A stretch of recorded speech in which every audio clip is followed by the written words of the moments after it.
Their ability to get the ball down the field to Larry Fitzgerald, that's been missing from this offense. I think in order to get it back, they've got to do a better job of running the football. You make a defense start to respect that, then you can start getting the shots down the field. Until that happens, they're going to have a hard time. On the other side, there was no bigger offseason acquisition than when the Bears picked up Jay Cutler from the Denver Broncos, but they're really frustrated offensively, and even in victory last week over Cleveland, they came out saying, what do we have to do? It's been quite a few weeks since they've really been able to put together a good offensive performance, and part of the reason for that is they have not done a very good job of protecting Jay Cutler, and they've not been able to get touchdowns once they've gotten down in the red zone. I think this is a game today that is very important for them to play well early because of the level of frustration that this offense is experiencing. We get ready for football here in Chicago. We'll take a break and come right back after this from the Verizon Football Zone. Right in the grass, members of the Army National Guard are having fun.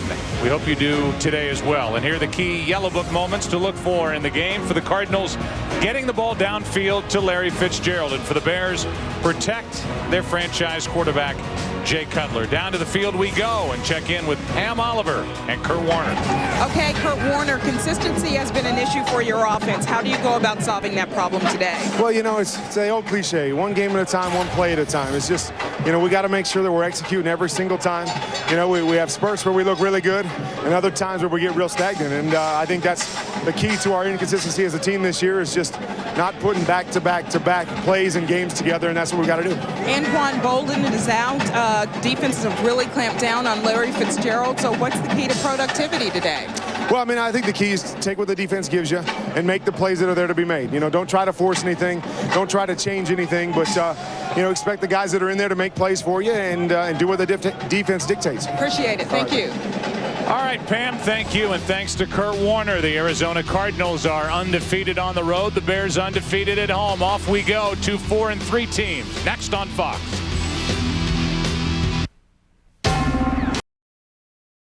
Sports welcomes you to the following presentation of the National Football League.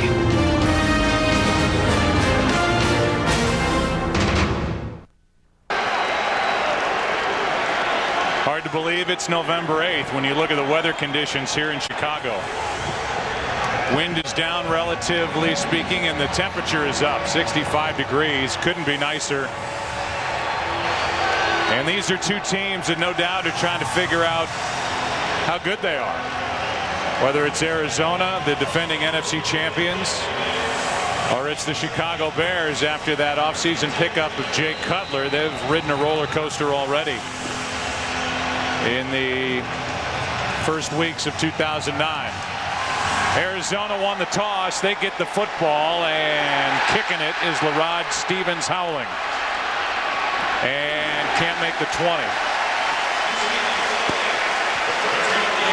Just a 13-yard return, and we look at Kurt Warner and this offense. And a running game that comes in last in the NFL after finishing last in the NFL a year ago and 29th in Ken Wisenhunt's first year. And they came into this season really putting an emphasis on being able to run the football better. And they've actually gone the other way. As hard as that is to imagine, they run the ball less effectively this year than what they did a year ago. Starting at their own 19, Warner is going to start with a throw and has Fitzgerald open and complete.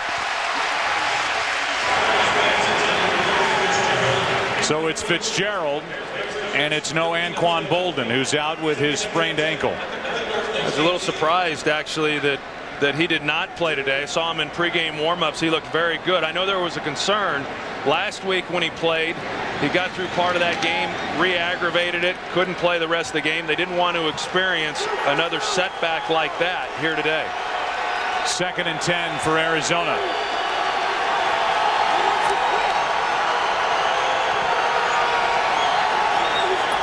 Blitz coming, and Warner just dumps it off. Tommy Harris ends up on top of Kurt Warner, and it's 3rd and 10. Four-man rush by the Chicago Bears. You're going to see Tommy Harris there, and he just comes unblocked. A miscommunication there at the left guard spot. Reggie Wales. Harris, who has really been banged up. Sat down 2 weeks ago, got an opportunity again last week, and played like the Tommy Harris that they're hoping will play the rest of this year. It's 3rd down and 10 as Warner steps up, throws wide open for the catch is Steve Breaston.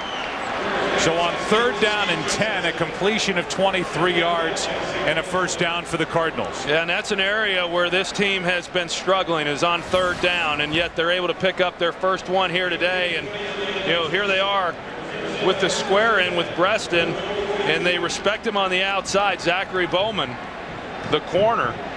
A couple of balls now, what we've seen from Kurt Warner, they've come out a little soft on him. I'm right here, babe. I'm right here. Right here. Right here. 7th catch of this season for 20 or more yards for Breaston. And here is Hightower right through the heart of this Chicago defense. To the Chicago 45, a 13-yard run. And now activity after the play was well over. And it's Tommy Harris who did something, as you look at this defense for Chicago, to Deuce Latui. And Latui can't get up. I mean, it was way at the end of the play, well after the whistles, and now Latui can't get to his feet. And let's go back and see. Personal foul after the play. Unnecessary roughness. Defense number 91. He is ejected from the game. 15-yard penalty. He slugged the player in the head. 15 yards, 1st down. So it's not just a 15-yard penalty, but Tommy Harris is ejected from the game. A guy who was basically benched 2 weeks ago came back and played against Cleveland pretty well. But now Tommy Harris, a 3-time Pro Bowler, gone for the rest of the day. Southwest Airlines. Let's go to Southwest. Bag, it's on. What a start in this game for Chicago. Arizona converted on a 3rd and 10. A big run by Hightower. Here's the play at the end of it. Tommy Harris is ejected for slugging Deuce Latui in the face mask. Yeah, at the end of that play, you got Latui, who's on top. He's on the back there of Tommy Harris. Tommy Harris rolls him over and then takes the shot. And as you can see, Ed Hockley standing right there. So now 1st down for the Cardinals at the Chicago 30. Warner steps up and throws for Fitzgerald. And it's a 1st down inside the 20. Tillman on coverage. And he'll have a lot of Larry Fitzgerald today. A 13-yard completion. And Tommy Harris is ejected from the game and has to leave the field. You see Charles Tillman's up in tight coverage there on Larry Fitzgerald, which is what Larry Fitzgerald likes. He prefers for a corner to play him tight because he's such a big physical wide receiver. He then is able to use his body to his advantage. Charles Tillman will be shadowing Fitzgerald throughout much of this game. Handoff is to Beanie Wells. And the rookie stays on his feet, pushes forward, and picks up 7. That's a heck of a job right there by Beanie Wells, finishing off that run. Once contact is made, Tillman comes up, goes high. You're better off trying to tackle a guy like Wells down low, but then he keeps going. And Beanie Wells, he's a young guy doing some things at the NFL game that he wasn't asked to do there at Ohio State. More of a receiver, pass protection. But he has got a bright future ahead of him. Well, Hunter Hillenmeyer, who is back in the middle after the Bears lost, Brian Urlacher is down. He can't get up. It's been a rough start for the Bears here. Missed 2 games. A rib injury. Nick Roach now moves back into the middle. Jamar Williams checks in. 2nd and 4 from the 11. Handoff is to Hightower, and he gets nothing. Bears defense makes a play. And it'll be 3rd down as Agunlia was in the middle of that for Chicago. And now for the Bears, just trying to keep Arizona out of the end zone here to start the afternoon. Yeah, and it's a good start to the game here for the Arizona Cardinals. Not surprising. They've done a good job of this throughout the season. The only team that has scored more points on their opening possession offensively to start a game is the New Orleans Saints. It's 3rd down and 3.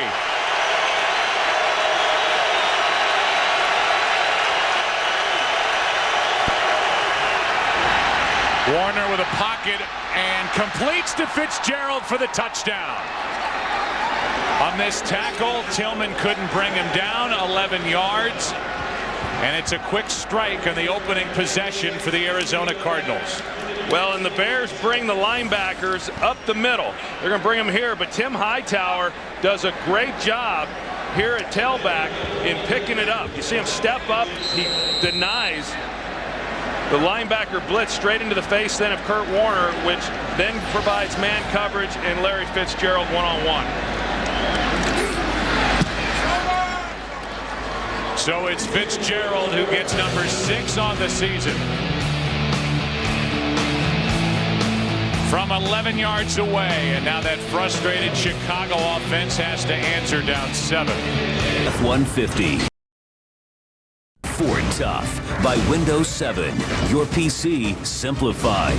And by Domino's new Mix and Match deal.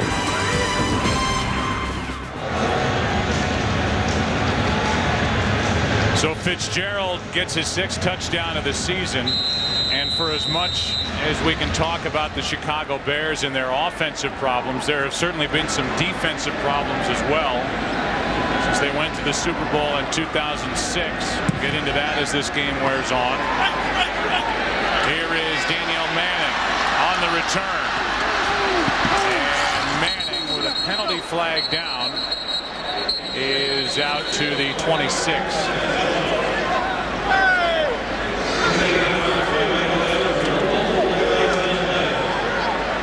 So while Ed Hockley sorts it out, Jay Cutler in this 20th ranked offense, which even in victory last week came out a very frustrated group. During the return, holding by the receiving team, number 21. Half the distance to the goal. Chicago keeps the ball. First down. That's Corey Graham, guilty of the penalty, and we go back to the touchdown to Fitzgerald.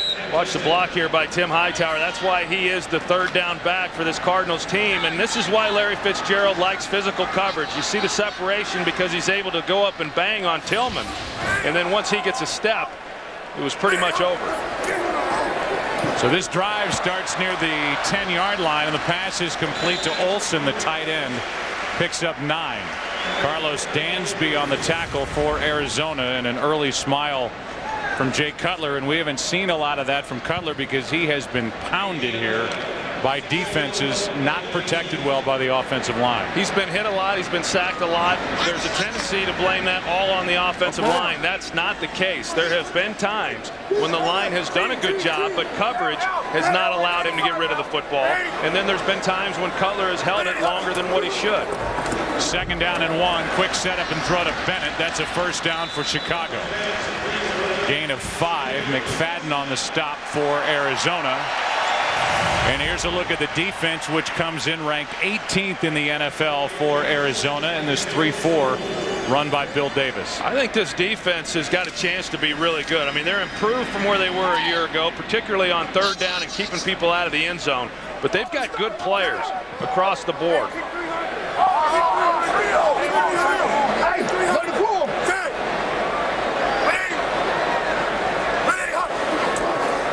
On first down, Cutler throws, airs it out, and Hester makes the catch.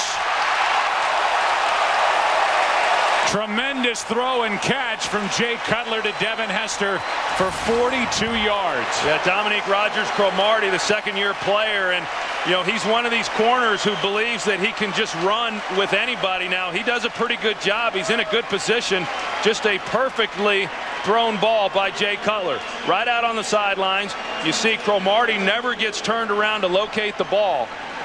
But great concentration by Hester, but an excellent throw. Last 3 games, only Larry Fitzgerald across the NFL's caught more balls than Devin Hester.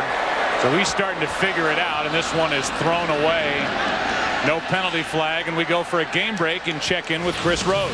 Hello, Joe. Wear those creamsicle uniforms for the Bucs, and bad things will happen. Aaron Rodgers, 2nd play from scrimmage with the longest TD throw of his career, 74 yards to James Jones, but the Bucs have just scored pending the PAT. This game will be tied. Back to Joe, Troy, and Pam. All right, Chris, thank you. And there is a look at Aaron Rodgers and his start For more on that game, you can go to foxsports.com. 2nd down and 10. And the pass complete to Bennett. And Bennett picks up a yard. Ali Highsmith, who makes the start today for Gerald Hayes, who's out with a bad back, is there to make the stop. And it'll bring up 3rd down and long for the Chicago offense. We talk about the offensive line play and the amount of times that Jay Cutler has been hit. In no way am I excusing their play. They have struggled. They've really struggled in run blocking, but they have also had some problems and some breakdowns within pass protection.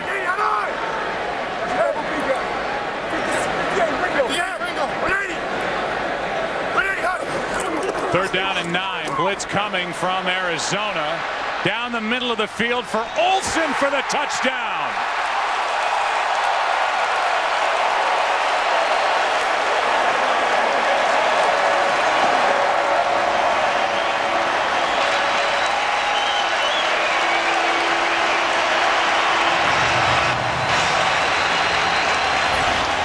That's a good way to start the game there for Chicago as well. You see the concentration. He knew where he wanted to go with the ball, got coverage, but initially there was nobody open. Even Olsen, who's going down the middle.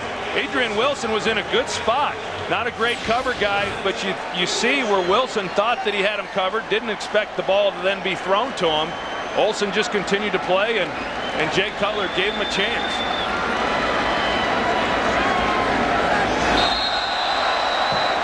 And before the snap, whistles and flags, and we'll get the call from Ed Hockley. Olsen now with 4 touchdowns in his last 6 games. Encroachment, defense number 24. That 5-yard penalty will be enforced on the kickoff. Retry from the 2-yard line. Well, you look at that. I mean, Jay Cutler told us on Friday, hey, we got to get Olsen more involved. And, you know, not a lot of quarterbacks would have just thrown that one and given him a shot. But that's a pretty good picture of the confidence that Jay Cutler has and Greg Olsen being able to come down with the ball. Not one running play on that drive. Cutler starts 5 of 6 for 90 yards in the last 33 of the 90. Coming off that touchdown throw to Greg Olsen. Quick answer by the Bears, tied at 7. Middle linebacker caller Hunter Hillenmeyer getting his ribs and midsection taped up. I mentioned he missed 2 games with a rib injury. They're trying to fix that on the sideline. Meanwhile, Greg Olsen, 33-yard touchdown catch from Jay Cutler. And it came on 3rd and 9. Bears went 90 yards on that drive all through the air. Now one running play as LaRod Stevens-Howling carries it back. And Garrett Wolf makes the play after a 30-yard return, and we go down to the field and Pam Oliver. Hey, Joe, when I spoke to Anquan Bolden before the game, he seemed bewildered. There was any doubt that his lingering ankle injury might keep him out. He showed no ill effects during a lengthy warm-up, but Ken Wisenhunt didn't like the field's conditions. He felt the surface was way too soft. Anquan walked past me later, kind of rolled his eyes, clearly annoyed at his coach's last-minute decision to sit him, which had a lot to do with schedule, Joe, and the Cardinals got 4 division games left. Yeah, I think that might be the bigger point. Thank you, Pam. We'll talk about it. So Bolden is inactive today. 1st down for Arizona, and Warner back to throw. Plenty of time, and the pass is caught by Fitzgerald on an impressive diving grab in front of Tillman, 13 yards. Well, it's one-on-one outside right now. They have not yet given Charles Tillman any help. You know, they were on the sideline saying that he didn't have control of it as he goes to the ground, but his hands clearly underneath the ball right there. Maybe that left hand comes off of it a little bit, but not enough there to be ruled incomplete. Now, I just think that they're going to need to give Charles Tillman a little help from time to time on Larry Fitzgerald. Here is Beanie Wells over the left side, and he takes Danielle Manning for a ride. And Beanie Wells with a couple of impressive runs. The rookie gets 14 on this one. Yeah, I really like Beanie Wells. When he's gotten his opportunities to carry the football, he's done a good job with it. In fact, he's been more productive than what Tim Hightower has been. And the thing that has impressed me is his ability to finish runs. We saw it earlier on the first possession, and here's another good example of it. He just got hurt in training camp, so they haven't been able to use him in certain situations when they're throwing the football, and as we know, that's what the Cardinals do best. And now it's a false start against Arizona.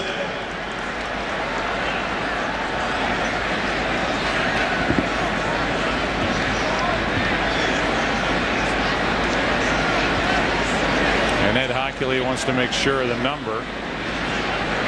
And now wants to make sure of the call. One official came in and spun his arms like false start, and now they get together and maybe one will overrule the other. Looks like Ed Hockley brought the gun show to town again this week, too. Weather's nice. Go short sleeves. Nobody was happier it was 65 than Ed.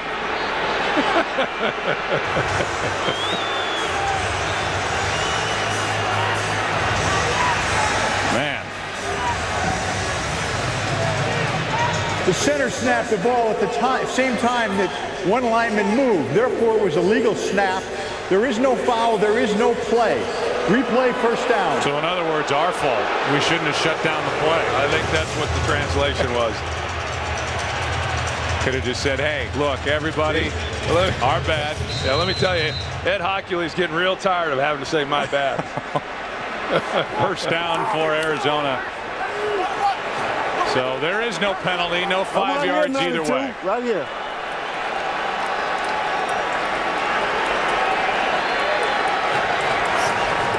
Out of the shotgun, Warner throws and completes. That's Hightower.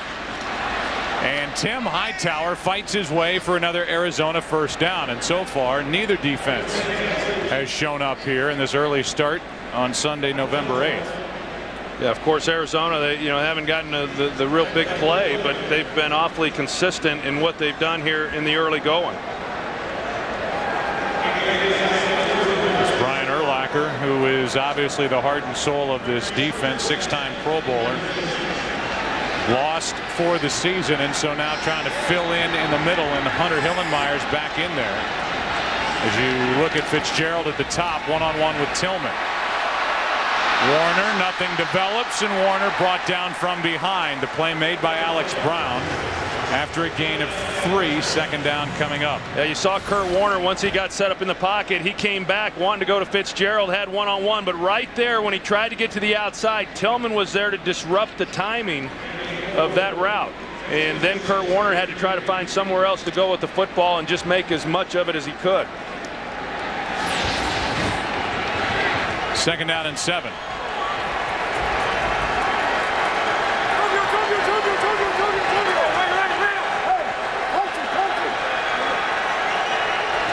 Right now Arizona on the edge of field goal range. Now they're inside it as Early Doucette makes his first catch of the season. Last year as a rookie made 14 receptions, 90 yards. With Anquan Boldin being inactive, Doucette gets a chance and picks up 11. Yeah, they've liked Doucette. Unfortunately, it's been a numbers game to where they just haven't been able to get him active on game day. But you're right, today he's now being given his opportunity, and nice execution there by the offensive line. We saw the Bears try the exact same play. They didn't execute it as well. Cardinals pick up the first down. And off to Hightower, room to run.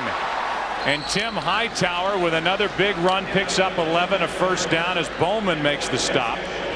And so far the Chicago defense isn't able to stop anything. Well, these are some of the things that these Cardinal running backs just haven't had an opportunity to see much of. You're going to see Dan Kreider, the fullback, he comes around and he seals off the linebacker level, which then creates a little bit of a lane. Breston there trying to make a block as well, but it allows them some ability to get some yards running the football with a clean lane.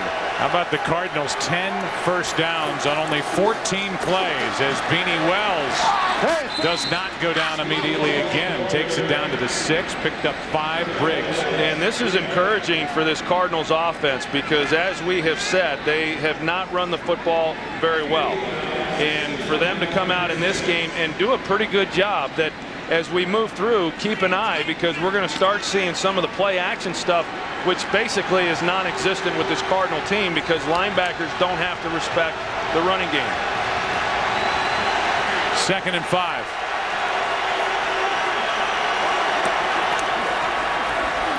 Throw out to the right for Doucette, and he's brought down. And a good play is made out there by Agunlia. No gain on the play. This is an Arizona offense that's averaging here in this opening quarter over 7 yards per run. So they've made a good statement here at the start against Chicago.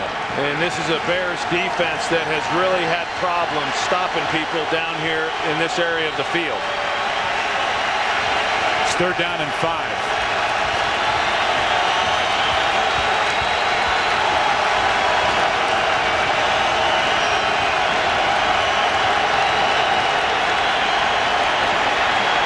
Warner over the middle for a touchdown. Catch is made by the tight end, Patrick. 2 possessions, 2 touchdowns, and 2 touchdown throws for Kurt Warner, who has 13 on the year. Well, initially, Kurt Warner, he wanted to come outside to Larry Fitzgerald. A little different technique there by Tillman, so he was over the top. But Warner, things happen awfully quickly down here in the red zone, and he got off him very quick. Finds Ben Patrick, the tight end. These tight ends for Arizona don't get a lot of balls thrown their way. Rackers knocks it through, and it's 14-7. And Kurt Warner has started out 8 for 10, 89 yards and 2 touchdowns. His Cardinals lead by 7. Aerial. Beautiful day provided by Yellow Book. Willis Tower in the distance, and a 14-7 Arizona lead. Last one to Ben Patrick, his 2nd touchdown of the season. And now the Bears are going to get it back with under 3.5 to play first quarter. This is the rookie Knox. Will take it out of the end zone. Johnny Knox showing his speed, and a good tackle is made by Greg Toller. And Toller, a rookie, you could see that play develop, may have saved a touchdown with that effort, coming in to make the stop on Johnny Knox, a 30-yard return. Yeah, that was a great tackle there by Toller, because you're right, I saw exactly what you did, Joe, and that he gets by him, and there wasn't anyone left to stop Johnny Knox, and no one was going to catch him. That guy can run.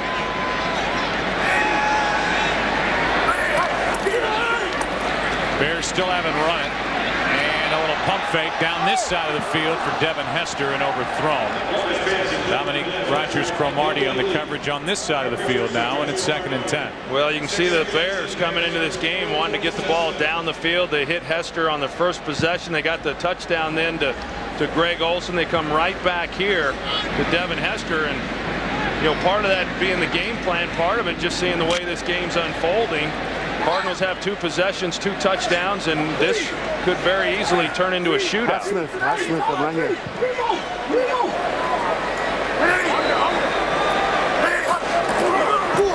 First carry of the day, and it is Matt Forte right up the middle for 4, and we go to Chris Rose for a game break. Joe, more trouble for the Redskins. Jason Campbell to Fred Davis to Ty Hill.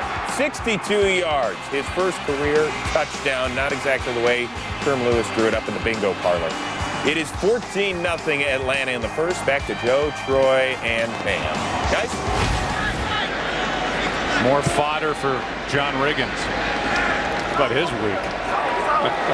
Taking on Dan Snyder and the entire organization. It's 3rd down and 6. Nice pocket for Cutler, who drops it off for Forte. 1st down and more out to the 44.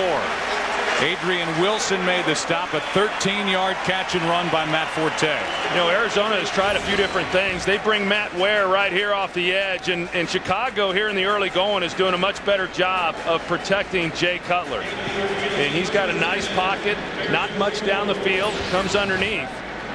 And Matt Forte, not a guy who you're going to really split out and have run a lot of different type routes like we see from a Brian Westbrook, or we once did from Marshall Faulk, but yet he is a good receiving tailback. They try to reverse it to Devin Hester, and that play goes straight backward. Play was made by Clark Hagan's, a loss of 10. You know, it just seems like Chicago, whenever they try to do something a little outside the box, it doesn't go like they're hoping to. Last week, they had a play when things were going pretty well for them offensively at a Wildcat. They got stopped for about a 9-yard loss. Here they pick up a first down. They try the reverse to Hester. And these types of plays, when you have that happen on early downs, they're just very, very difficult then to overcome and pick up a first down. Brings up 2nd down and 20.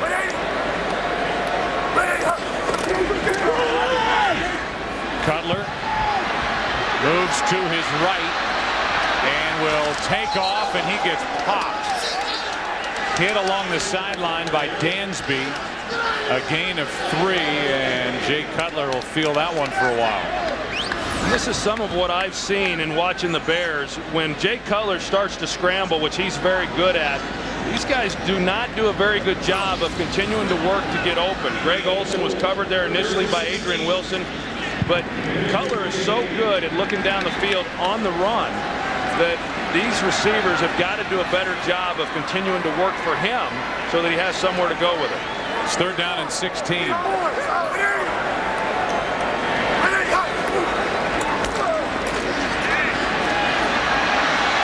Cutler buys some time and comes underneath to Forte.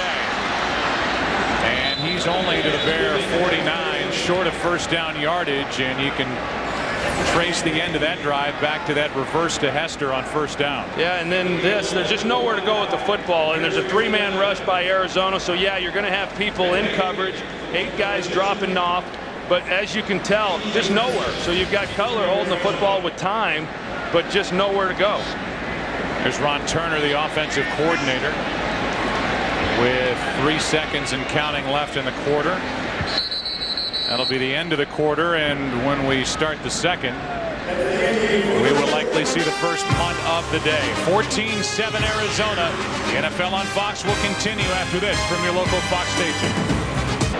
Brad on it as we start the second quarter here in Chicago.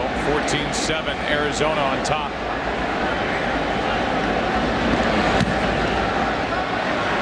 And Preston will take it from the 15.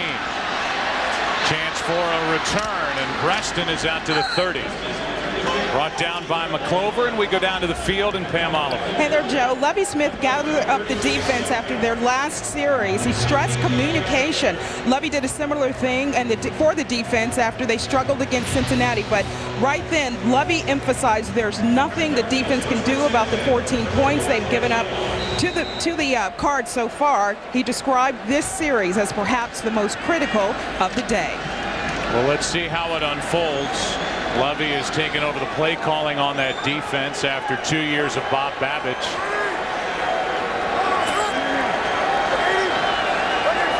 Starting at their own 30, Arizona completes to Doucette. Briggs was close to making a play, did not make the play, and a 14-yard completion to early Doucette, who's been busy here in the first half. And the way that they've got to be able to slow down Arizona is to then bring pressure on Kurt Warner. They bring the safety Al Afalava off the edge, but Beanie Wells does a good job of picking that up.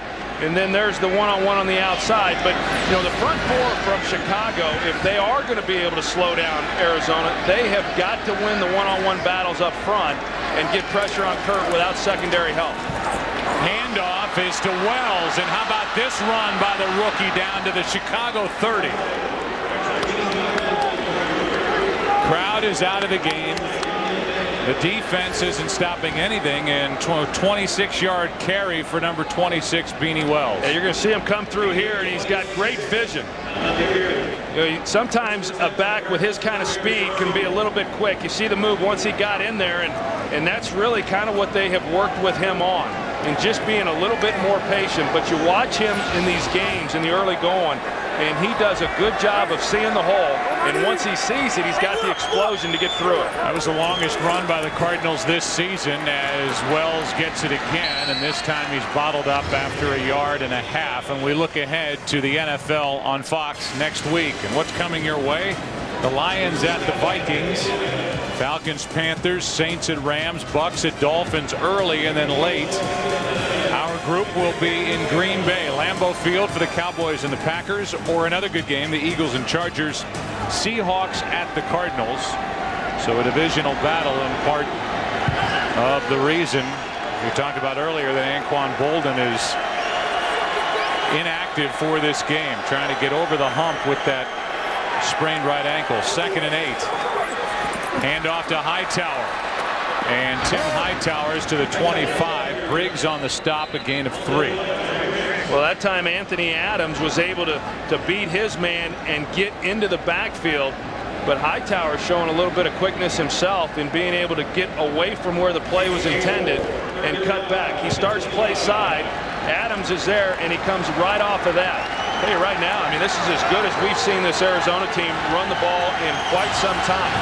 Well, Ken Wisenhunt coming in said, we've got to be able to run the football in this game, and they've done that. It's 3rd down and 5 as the crowd tries to inspire this defense. Timeout taken by Warner. We'll take a break as well. 3rd down and 5 when we come back. The ball at the Chicago 25 with Arizona up by 7. Miller Lite. There's Triple Hops Brewed Miller Lite. Taste greatness. By Grand Theft Auto episodes from Liberty City. In stores now rated M for mature. And by State Farm. To us, nothing's more important than being there. He is beloved here in Chicago and a part of our baseball coverage on Fox. Mark Grace, who was with us in New York and Philadelphia during the World Series, checking this one out. 3rd down and 5 for Arizona. Blitz coming from Chicago, and it's Fitzgerald with a grab for a 1st down.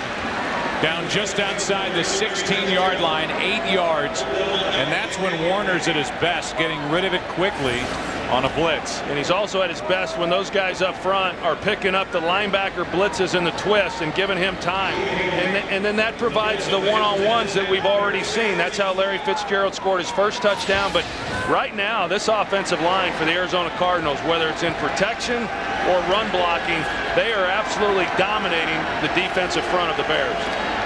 Warner, who's had 10 straight completions, makes it 11 to Larry Fitzgerald for the touchdown. His 2nd of the day. And Fitzgerald is in, able to get his feet inbounds, the ball around the pylon for the touchdown.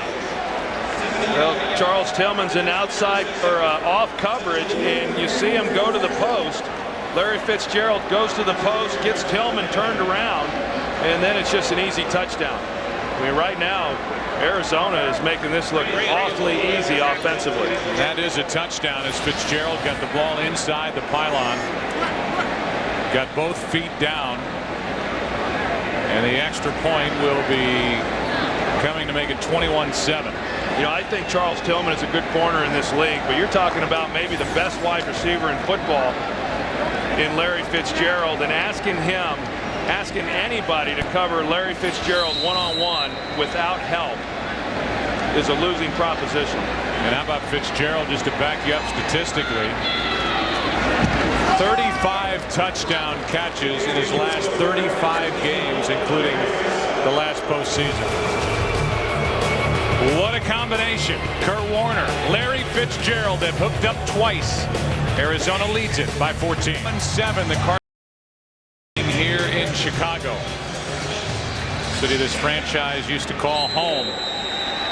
And we'll see what the Bears offense can do about what's happened on the other side of the ball. Bears defense has stumbled right out of the gate. Here's a little pop-up kick. And this ball is live, and for a moment recovered by Arizona. Do they keep it? Rackers popped it up.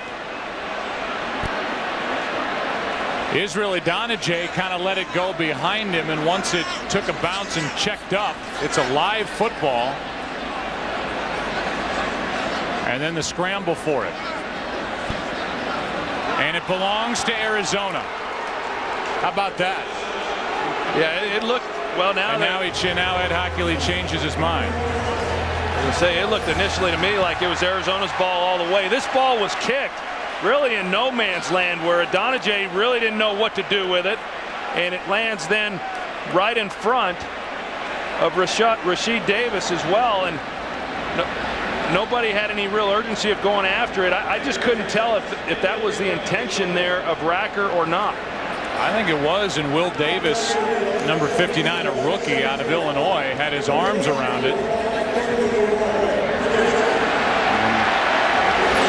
And Hochul's making an announcement. He initially signaled that it belonged to Arizona, then reversed direction and said it belongs to Chicago, and what a big turn of events there. Boy, no kidding. What a huge break there for the Chicago Bears. I mean, as well as Arizona is playing offensively, to then give them the ball, inside the 30-yard line. Quick throw, and it's Devin Hester. Get it in his hands and see what he can do. And Devin Hester is out of bounds up near the 35. Dansby on the stop, a gain of 6. Well, this is hard right now for the Chicago Bears. We talked about it coming into this ball game, the fact that there's some frustration on this offensive side of the ball, not being more productive than they have been. And they look good then on the opening possession, but because their defense can't stop anybody, this is hard when you're down 14 points. It takes you out of some of the things that you had intended on doing when the game began. Right here. See Green Bay, Tampa Bay tied at 14. Here's a pass complete to Bennett, and that's good for a first down at the 40. Let's go to Chris Rose for a game break. Joe, here's how it happened. Jailbreak. Geno Hayes, part of the SWAT team. Rondé Barber scoops it up. Scampers 31 yards for the score, his 14th career TD, and the lone winless team is tied at 14 with Green Bay. Back to Joe, Troy, and Pam. So a good game there, and they may not get out of those throwback uniforms. Well, you got Green Bay and you got Chicago. I mean, they're trying to maintain pace with the Minnesota Vikings. Neither team looking good today. Here is Forte with a nice run.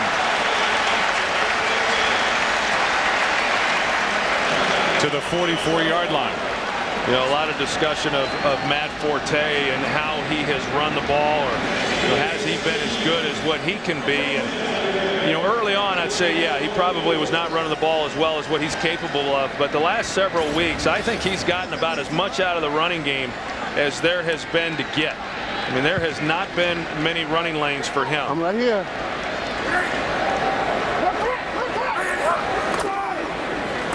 Handoff is to Forte, so now a couple of good runs back to back. Forte picks up 5. They bring Hester around as if they may hand it to him on a reverse again. Based on what happened on that first reverse, they can run him around all they want. I don't think they're going to respect him. I don't know that Ron Turner, the offensive coordinator, has it in him to try that reverse play again today. Lost 10 the first time. And stopped their second possession in its tracks. Blitz coming from Arizona. Cutler trying to stay alive and can't. Wrestled down back at the 50, and it's Darnell Dockett, who gets up and looks at the Chicago sideline and puts his palms up like, well, what do you expect me to do?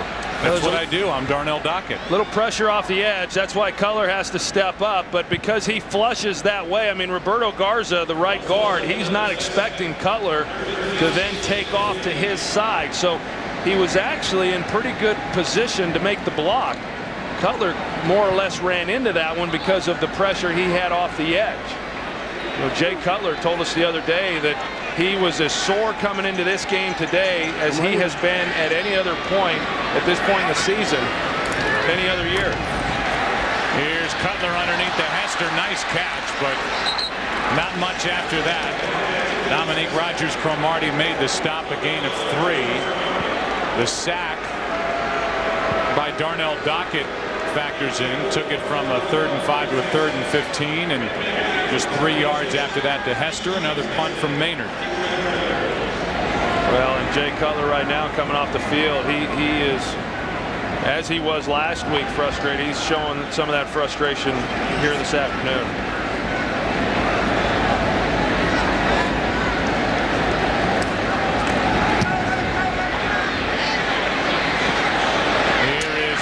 Making the catch, no fair catch, and he is wrestled down from behind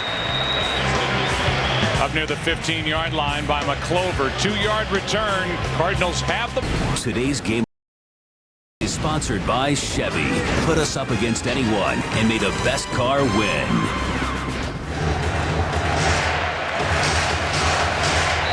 Well, for the longest time around here in Chicago, as you look at the Cardinals' offensive leaders, the common refrain has been, well, if we just had a quarterback, if we just had a quarterback. But there are other issues on this Bears team. And right now, the Arizona offense is exposing a lot of problems on this Chicago defense.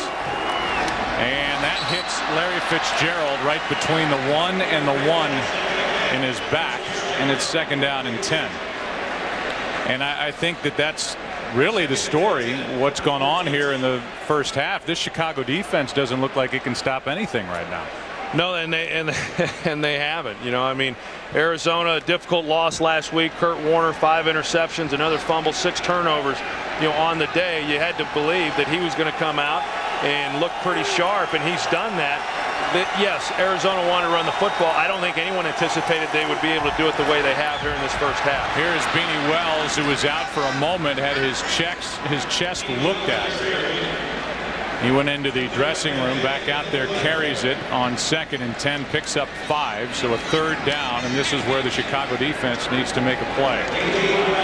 So far, Arizona's had 3 possessions, 3 touchdown drives of 81 yards, 74 yards, and 70 yards. And what a difference from a week ago. 4 for 4 on 3rd down of the Cardinals.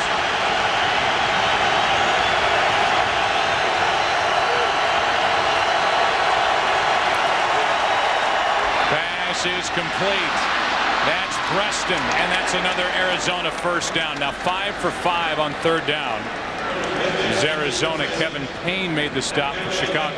I can't say enough right now about this Cardinals offensive line. They're shoring everything up inside, and then you're going to see the pull here to get out in front of this slip screen.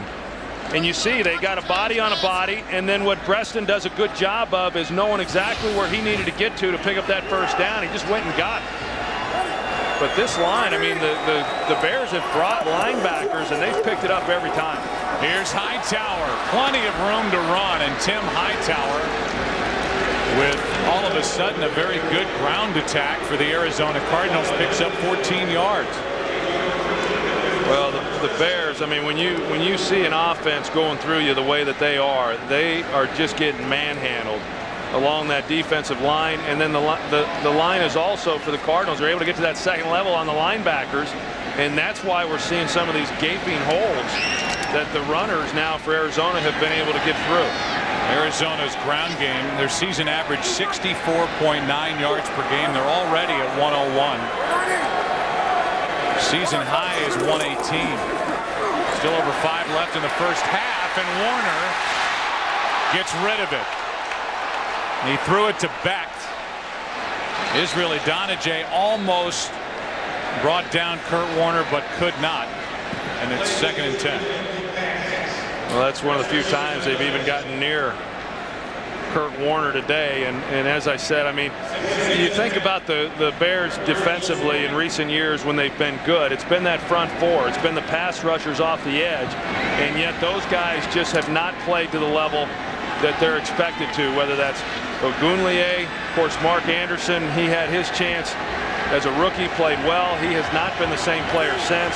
And then Alex Brown, who gives great effort, but they just haven't consistently got after the quarterback. Remember, opening drive, Tommy Harris was ejected from this game for punching Deuce Latui as Hightower carries it for 5. Lance Briggs on the stop. If you go back to the 05-06 seasons, the Chicago defense, that's really where this franchise hung its hat.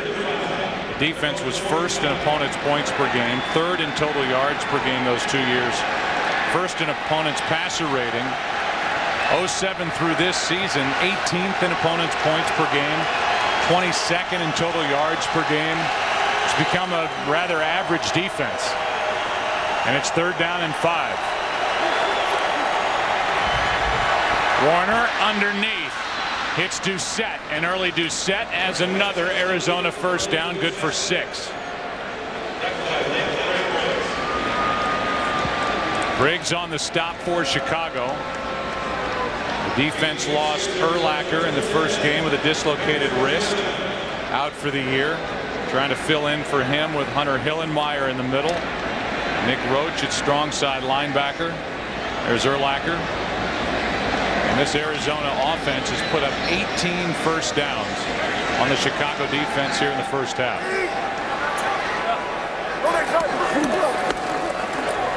Warner throws for Fitzgerald. And Fitzgerald is shoved out of bounds by Tillman after a gain of 9. Weekdays make lunchtime your new prime time as FoxSports.com brings you lunch with benefits. Log on to check out new episodes of original sports shows delivered to your desktop every Monday through Friday at 1 Eastern. Tomorrow, don't miss the after party with Jake Glazer, where Jake chats with all of today's biggest performers, only at FoxSports.com on MSN. 2nd and 1.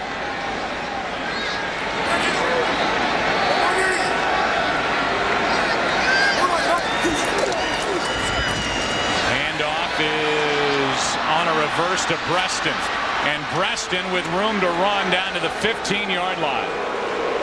You talk about getting plays in huge chunks of yards. That's what this Arizona offense has done this entire half. That good for 25. Pretty interesting, though, the way they draw this one up. They're going to bring Doucette around, and then they bring Breston in behind that. So they initially get the one guy coming around.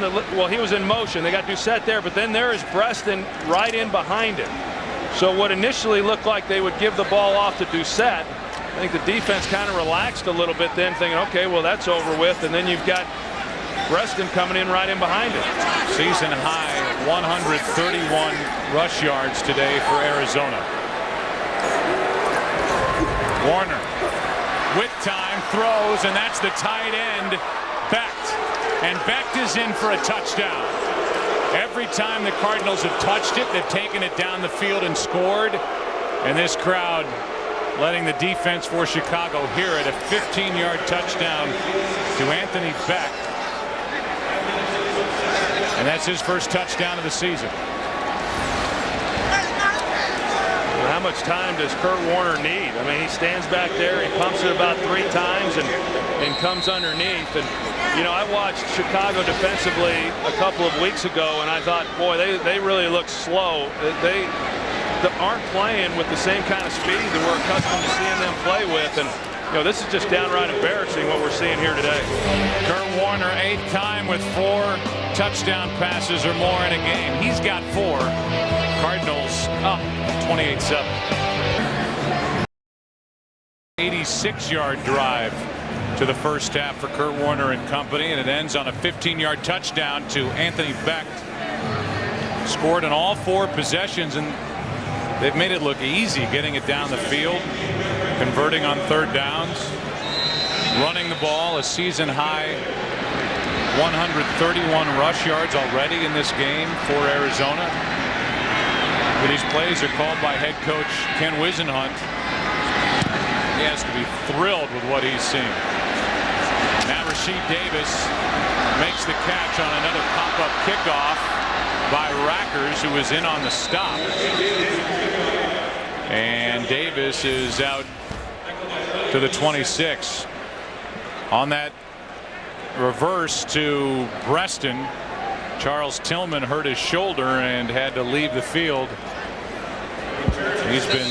Now he's helped to his feet by Larry Fitzgerald, but Fitzgerald has had his way for the most part so far in this first half. Yeah, Tillman going into the locker room, he banged his knee also earlier in the game, injured that, but nothing has hurt as much as having Larry Fitzgerald have his way with him.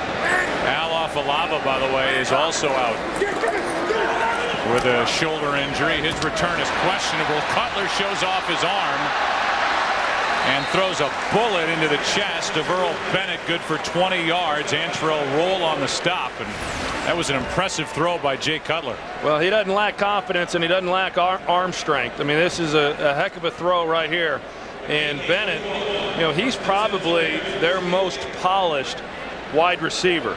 I mean, when you think about this group, and here he is in only his 2nd season. I mean, think about it. Their #1 receiver, Devin Hester, and then Rasheed Davis. So 2 of their 5 receivers came into the league as defensive backs, and now they're wideouts. Underneath, the pass is caught. That is Forte. Good for 1 yard. That's it. And we're coming up on the 2-minute warning here in the first half in Chicago. Bears have all 3 of their timeouts and trying to get some more points on the board before the end of the half. Down by 21.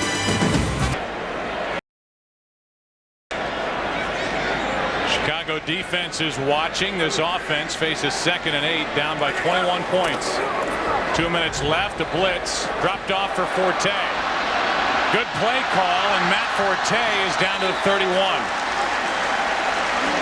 They're going to mark him at the 30 as Calais Campbell downfield makes the play, a 20-yard catch and run. Well, they hit Arizona with what you said, Joe, the right play. I mean, they've got a blitz coming off the edge, and you've got Cutler who's able to navigate that free blitzer, and then Cruz is out in front, and a nice pickup.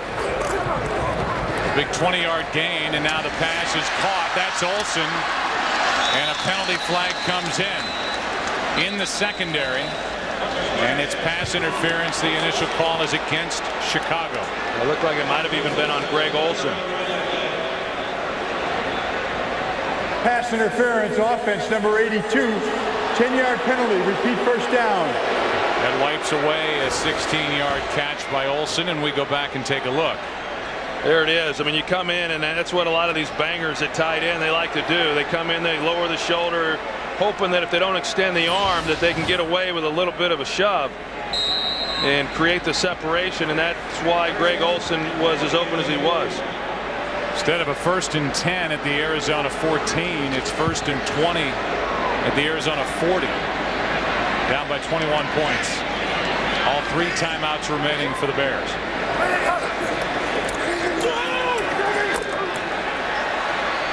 Cutler throws, and the pass is dropped by Devin Hester. No flag.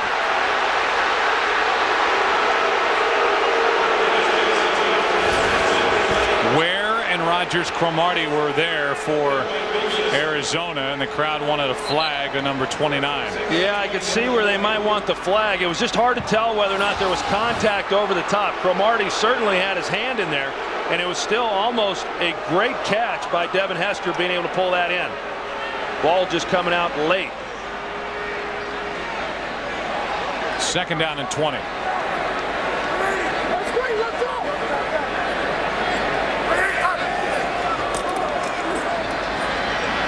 Cutler buying some time, throws over the middle and behind Hester. Devin Hester, the intended receiver, and he had literally 5 Arizona Cardinals around him. Now, when you're looking at 2nd and 20, I mean, you've got to try to force the ball down the field. Watch Earl Bennett here. He's done a pretty good job here today. They've got 2 guys on him. You know, so there's nowhere to go with the football there, and that's been what's been challenging here for Jay Cutler. He's had to force some throws, almost had an interception because of a forced throw on that last play, but even the play before to Devin Hester, 2 guys on him, and every throw is pretty much being contested right now. Pass is complete. That's the rookie Knox. He makes a spin to the 30. It'll be 10 yards shy of a first down. McFadden on the tackle. And with under a minute to go on the clock, the kicking unit came onto the field, and they get pulled off. Well, it looks to me like they're going to let this play clock wind down and leave as little time as possible for Arizona. I don't think there's any question that they're going to kick the field goal. And Arizona may, in fact, be calling timeout now. And they do. They're left with 1. Timeout, Arizona. That's their 2nd. It's a 30-second timeout. No, correction. Please reset the clock to 40 seconds. There were 40 seconds on the clock when the timeout was called. So there'll be 40 seconds left, and 4th down for Chicago when we come back. On the report, Chris Rose, Trent Green, and John Lynch will have scores and highlights from around the league, and the Fox Sports Ticker will keep you updated with up to the second stats. 40 seconds left. 48-yard try by Robbie Gould. Snap, and that ball was blocked. And a chance for a return. Antrell Roll will take it out of the end zone and continue on trying to get beyond the 20 and trying to do more than that. Eventually brought down by Robbie Gould, who makes the tackle. A 59-yard return by Antrell Roll. And he returned it from 8 yards deep in the end zone. As you could see the block. And then it was up to Antrell Roll whether he wanted to take it out or not. I tell you what, Joe, it was pretty impressive that the Arizona Cardinals even put someone back there. You know, I mean, from where they were on the field, it's one thing if you're trying just a field goal that more than likely has no chance whatsoever, but from where the Bears were, to have Roll there in case they got a hand on that or it came up short. And now you've got the Cardinals in a great position with lots of time to get points off of this drive. Here's Preston making the catch, and he's to the 41. It was Dominique Rodgers-Cromartie who got a piece of that field goal try by Robbie Gould, and now you can add a special teams letdown to the list of troubles for the Bears in this first half. And how about this first half?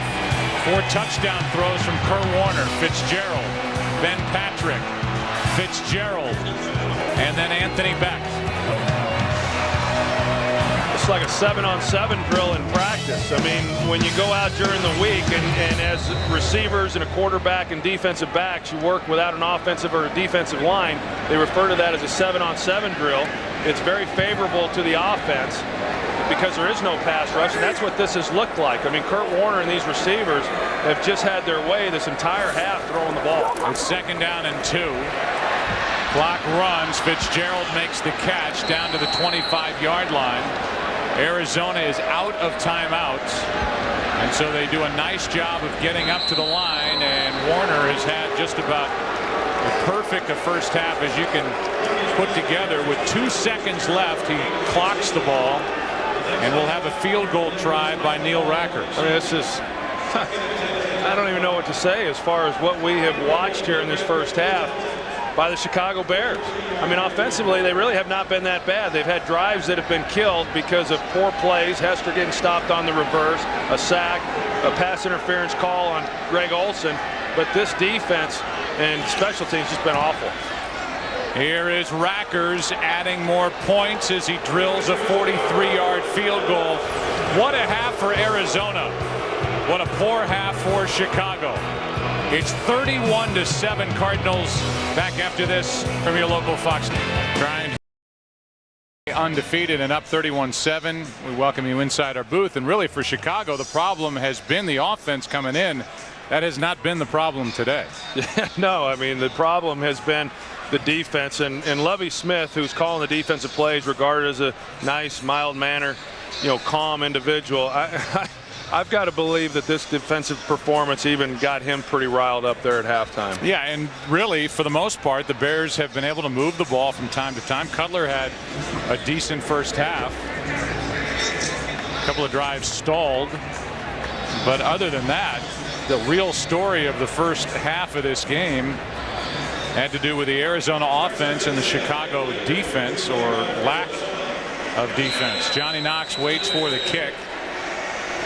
Almost broke one in the first half. Well, the best thing for the Bears is that the Cardinals are not getting the opening kickoff here of the second half. Otherwise, it might be 38-7 before the offense got the ball back. The Cardinals have scored every time they've touched it. 5 drives with 4 touchdowns and a field goal. Knox will take it out. And Johnny Knox makes it across the 20, but not much more. Let's go down to the field and Pam Oliver. Well, Joe, Lovie Smith said it's just time to start from scratch on defense. He was obviously very disappointed in Tommy Harris's ejection. He said it's pretty much ridiculous for him to put us in that position. Meantime, Ken Wisenhunt, well, he said, you know what, that early 3rd and 10 really gave the offense a lot of confidence. He said also the loss of the Bears, Tommy Harris, has opened up a lot of things for them inside. Back to you. All right, Thank you very much. And that's certainly the case for the running game, the ground game of Arizona. They've taken it right through the heart of this Chicago defense. It's a great point that Ken Wisenhunt made regarding the third down. They've struggled coming into this game, but yet they converted every one of them in the first half. Here's a throw to Hester. Out on the edge, gets his hand into the face of Dominique Rodgers-Cromartie, and a 14-yard catch and run for Devin Hester. You know, that last possession for Chicago, when it looked like they were moving the ball well, as they were, and then they had the pass interference penalty on Greg Olsen. If they had been able to come away with any points on that drive, that would have really helped them out. And now opening up this second half with the ball, I mean, clearly when you're down 24 points, you've got to be able to come away with some points of your own on virtually every drive. Now Hester on the other side of the field.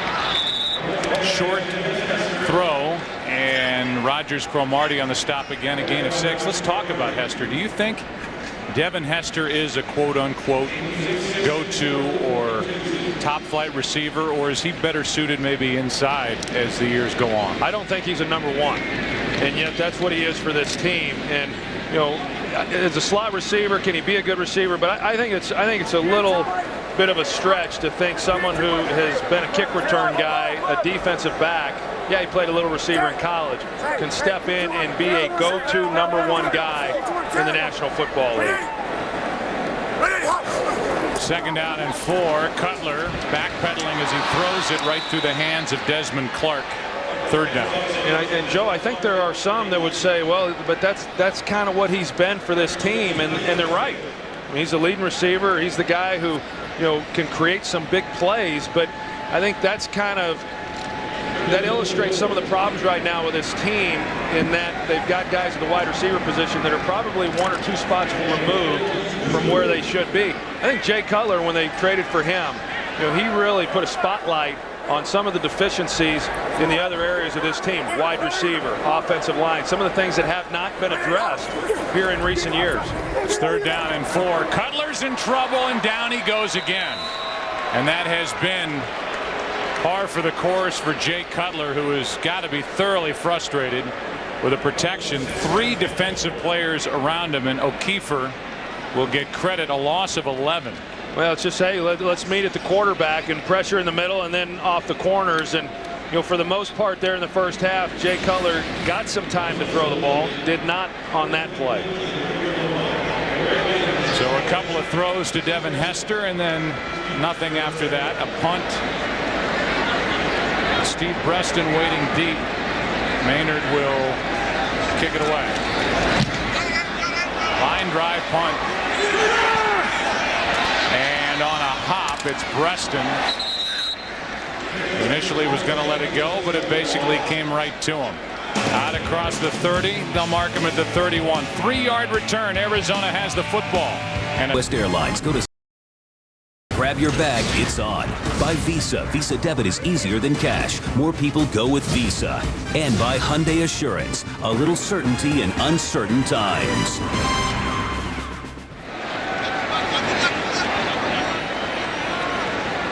First and 10 for Arizona at their own 31, up by 24 points.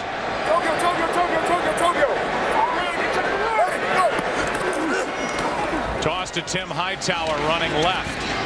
Hightower out to the 35. Look at the end of this play, Jay Cutler.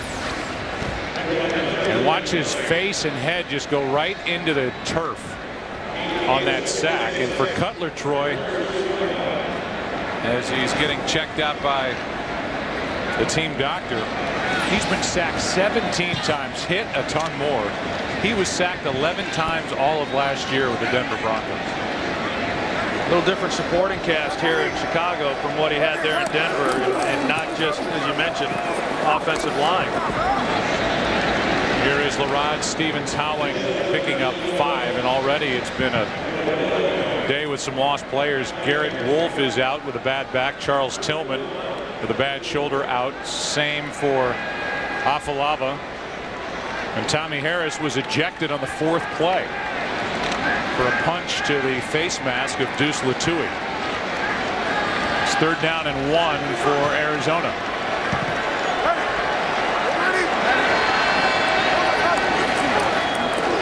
Beanie Wells Wells gets it and picks up the first down, and again takes Danielle Manning for a little ride of 7 yards. Yeah, you mentioned a little bit earlier how much fun it looked like Kurt Warner was having after a very difficult afternoon last week. You know, they're in Arizona against Carolina. If you can't have fun no matter who you are in a game like this, then you shouldn't be playing. I mean, these running backs, Beanie Wells, Tim Hightower, they're getting an opportunity, and with success in that first half, they're now getting an opportunity throughout the rest of this game to see if they can continue to run the football. A lot of things the Cardinals are now given the opportunity to work on with this lead that they have. Here is Beanie Wells. A few times he's been stopped. A short gain. A gain of only 2. And look at the possession. I just want to say one name as you look at this. Ben Graham.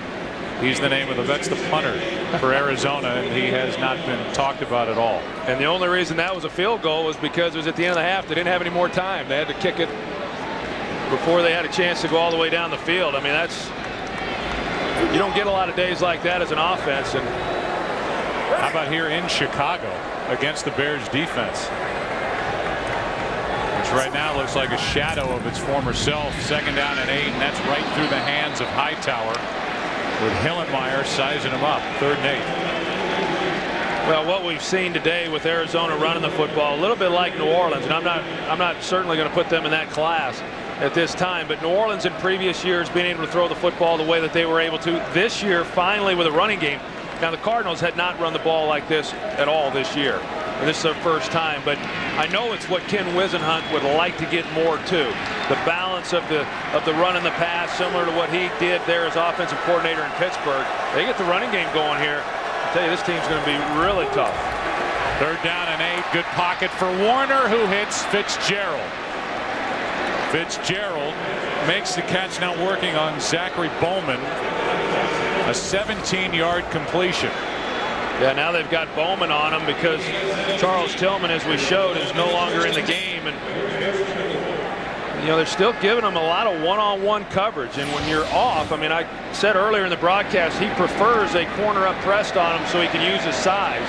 But he's got some speed, so if you play off, he can pressure you with speed, and still, I mean, it's just pitch and catch.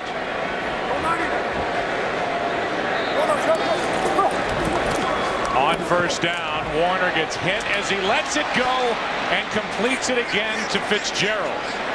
Exact same play that they just ran a moment ago. Only this time they put Bowman up in press, realizing, hey, we can't stop him if we're off. Let's come up and at least try to knock him off course. And not a great thrown ball there by Kurt Warner, but these are the types of catches that Larry Fitzgerald makes. I mean, that's pretty exceptional. And the other part of it is to extend like that, knowing that there's a safety there that can put a hit on you. There are surprisingly a lot more receivers than not that won't go and make that play. And doing all this without the presence of Anquan Bolden on the other side, who's inactive with a bad ankle. Here is Hightower, won't go down. They eventually call him with forward progress. A loss of 5, and Adonijay was the first guy there for Chicago. There's Anquan Bolden, and he was a guy that Chicago was looking at one time this offseason about bringing, you know, here, and they decided, Chicago did, they didn't want to give up what the Cardinals were asking for. I'm not going to dispute that. I mean, every organization knows what they can and cannot afford to give up. But there is no doubt in my mind he would have been a great addition to this Bears offense. I mean, if you're going to go out and get Cutler, they really need to surround him with some good players. Otherwise, it's pointless to have brought him in. Here's a quick throw, and out there is the big tight end, Ben Patrick, who just waited for the football, and it finally got there, a gain of 9. Thumbs up to Kurt Warner, and it's 3rd down. This has probably been what has been most surprising to me, is how involved these tight ends have been. We've seen a touchdown by Patrick, also Beck, and now they're getting the ball also in the middle of the field. I mean, last year, Ben Patrick led the tight end position, and all he had was 11 receptions, which was 9th on the team overall. So just not a position that they throw the ball too much, but they've gotten it to him here today. 3rd down and 6. And dropping it off for Hightower, who drops another. There was room to run behind him.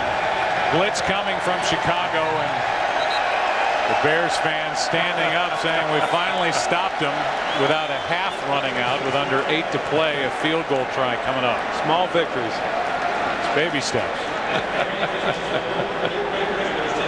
8 for 9 on 3rd down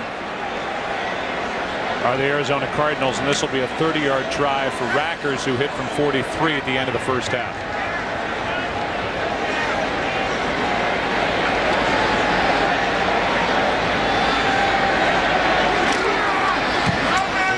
Good hold, good kick. We'll take a break. When we come back, the kickoff from Arizona on the road, trying to stay undefeated. Sprint. This is the NFL. Only from Sprint, the Now Network, official wireless service sponsor of the NFL.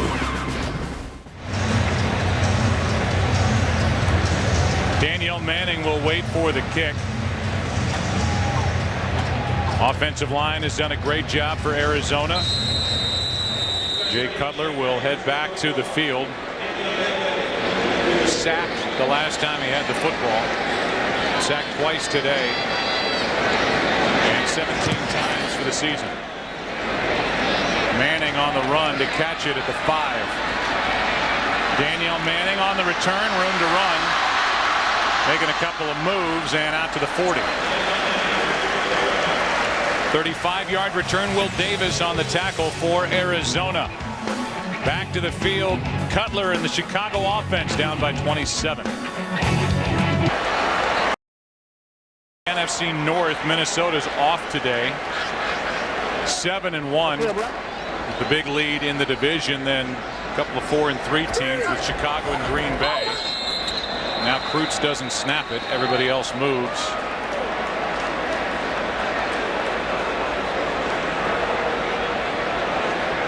Should be a false start. The center never moved the football.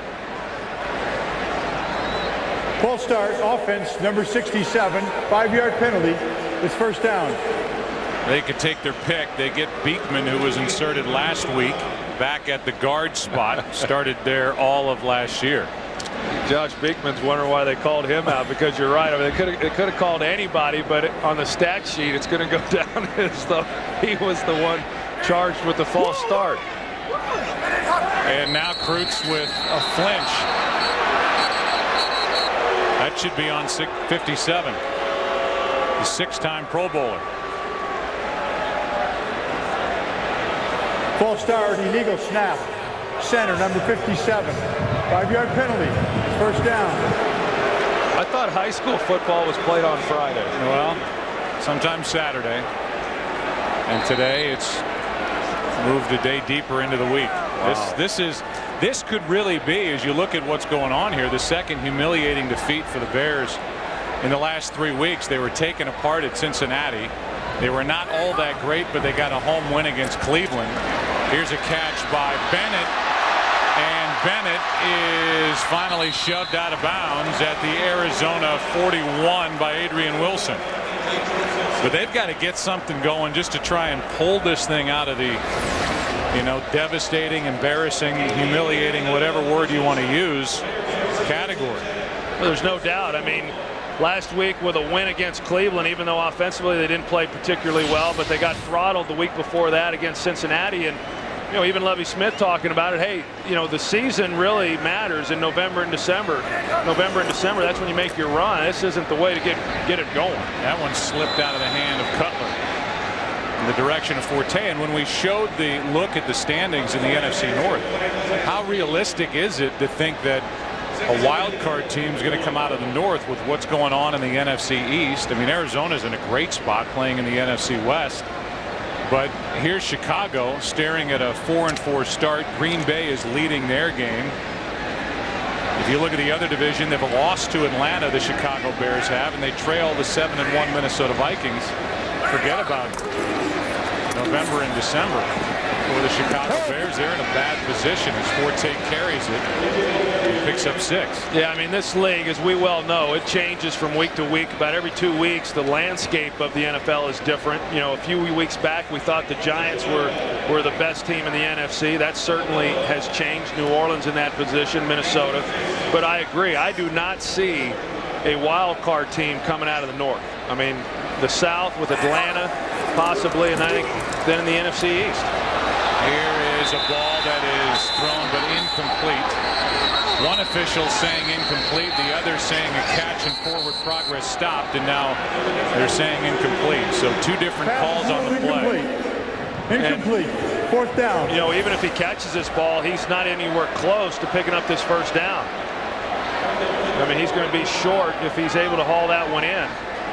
You know, he got to the sticks, but then when he comes back to the ball, he's about a good yard, 2 yards short. So even if they had ruled that he caught it, it wouldn't have really mattered. It's 4th down and 4. The only saving grace, if you want to call it that, is that the Bears have their 2 remaining dates left with Minnesota. And that's the good news or the bad news. 4th and 4. Cutler throws and incomplete for Olsen. No penalty flag on the play, and Olsen is shocked that there's no foul call. So taking over on downs are the Arizona Cardinals. Up by 27. Now a flag comes in here late. Will stop. They just threw a flag within the last 4 seconds. Joe, I think they threw it on Greg Olsen. He was John with the official in that area that threw the flag. After the play was over, unsportsmanlike conduct. Chicago, number 6. 15-yard penalty. Arizona's ball, first down. So they get Jay Cutler, whose frustration comes out. Hard to blame him, but he gets the penalty for unsportsmanlike conduct. Cardinals have it up 27. Here's another 4th down play. Greg Olsen there. He's going to run a little bit of a pivot route, but you're going to see the hold. Adrian Wilson got his right arm clearly around the waist of Greg Olsen, and it should have been pass interference. And how the official right there looking at it doesn't catch that is beyond me, but you still can't react the way Jay Cutler did and take that penalty. Brings the ball to midfield as Beanie Wells picks up 3 over the right side. And Jay Cutler has got to be thinking about the big picture. His old team, the Denver Broncos, are 6-1 on top in the AFC West. And you start comparing Cutler's numbers after 7 games to Kyle Orton's numbers after 7 games a year ago in a Chicago Bears uniform as quarterback, and actually the numbers favor Kyle Orton, and the cast, there is no doubt, is way too short here in Chicago as Breston can't get to that throw from Kurt Warner, and it's 3rd down. You know, I just know in covering the Bears over the last several years that everybody would focus on the quarterback play. Rex Grossman, Kyle Orton. If we just had a quarterback, you know, how much better would we be? And in some regards that may have been true. But I do think that because of the focus being on the quarterback, it hid a lot of other deficiencies within this football team. Clearly this isn't the defense that it was a few years ago when they went to the Super Bowl, but they haven't addressed offensive line, they haven't addressed wide receiver, and so even with a quarterback who I think is an improvement, really helps them, he can't do it alone. Passes for Jeremy Urban. First time Warner has thrown his direction, and it's a stop on 3rd down, and we will see number 5 Ben Graham for the Arizona Cardinals as this crowd, and these great Chicago fans, they don't leave. They're still packed in at Soldier Field. They kind of give a Bronx cheer to the defense on its way off the field. Well, these fans are terrific, whether it's football fans or Cub fans. This is a special place for their sports teams, and they're smart too. I mean, they're knowledgeable about the games and the sports that they cover. Graham puts the nose of the football down, kicks in the direction of Devin Hester, and it's well covered downfield. And it was Larod Stevens howling down there, downing it after a 44-yard punt to mark it inside the 5 at the 3. That's where Jay Cutler and company will set it up. To play 3rd quarter, and Jay Cutler takes over at his own 3.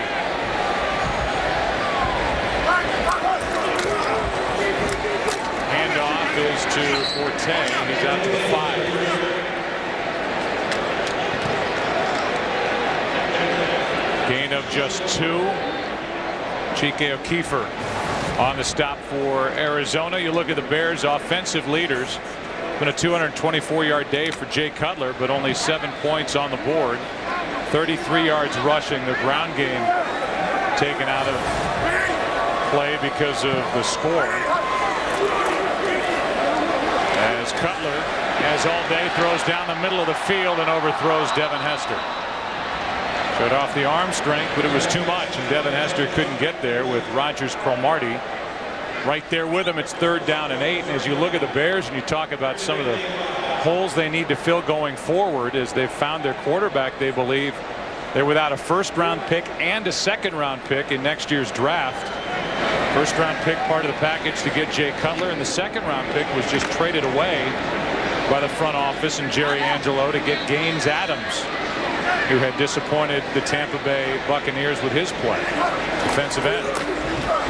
Cutler trying to set up a screen. He does for Forte. Makes a move. Penalty flag comes down. And Forte is down the sideline and out of bounds near the 40. Let's see if this is coming back. 35-yard play. Holding. Offense number 57. Half the distance to the goal. Repeat 3rd down. That's Olin Kreutz with Jay Cutler standing in the back of the end zone the entire time. He knew the call that was coming. Well, he's the center there, and we'll see if in fact he did hold. He gets run over there by Carlos Dansby, and you know, he had his right arm behind his head, but I don't know that was holding either. I agree with Olin Kreutz on that one, that there was a collision, and Dansby just kind of went through him, and it was just happened to be where his arm was when he went to the ground. But I don't think he's the one who pulled him to the ground, and that's unfortunate because they finally got something going there. And when you're backed up, it's hard to do, hard to get a 1st down. They not only got the 1st down, but they got significant yardage that didn't count. 35-yard play is wiped away as Cutler throws it incomplete for Bennett. And we go for a game break. Here's Chris Rose. Well, maybe Jay Cutler needs a little touch on the ball. Let's ask Ronnie Brown. His 2nd career TD toss, that to Joey Janos. Wrapped up a 10-minute and 9-second drive, and the Dolphins have a 1-point lead on the Pats. Back to Joe, Troy, and Pam. And it was at Foxborough, Chris, where the Miami Dolphins unveiled the Wildcat last year. A 38-13 win over New England. Now they lead by 1. And that's who we have to thank for all that. The Wildcat. Yeah. Yeah, a lot of teams have tried it. Not many have had much success with it. Maynard punts it. Preston waits for it. And on the Arizona side of midfield, Rasheed Davis makes the play. Good play by Davis. After a 52-yard punt, we look ahead to next week as the rivalry continues. Green Bay, Dallas.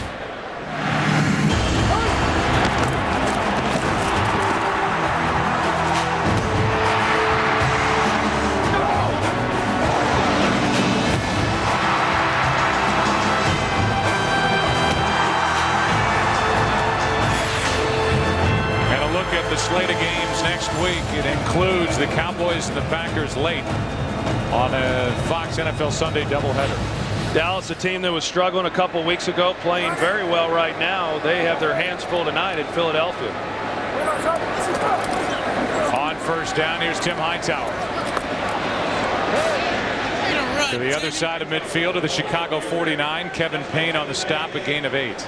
You know, that Green Bay team, we saw them last week against Minnesota. They got their hands full today against Tampa Bay, last I saw.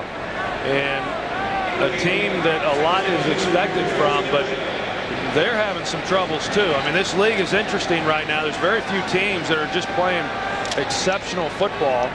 And then there's a few teams that are playing really bad. Well, a lot of teams just up and down from one week to the next still as we hit the midway point of the year. It's 2nd down and 2. Handoff is to Hightower. This Arizona ground game prior to that play averaging 7.4 yards per run. Lance Briggs, the first one there, depends on the spot as to whether it's enough for a 1st down for Arizona. You know, my guess is that, you know, Kurt's happy. Kurt Warner's probably happy that they're able to do some things, run the football, kind of get that going a little bit, but yet he's throwing it so well, and you get into these type of games where you just see the field very well. You got guys that are open. you just want to keep throwing it, no matter what the score is. And we saw him a little bit earlier when they were off the field talking with Ken Wisenhunt. My guess is he was saying, hey, let's kind of keep this thing going a little bit if we can. It's 3rd down and 1.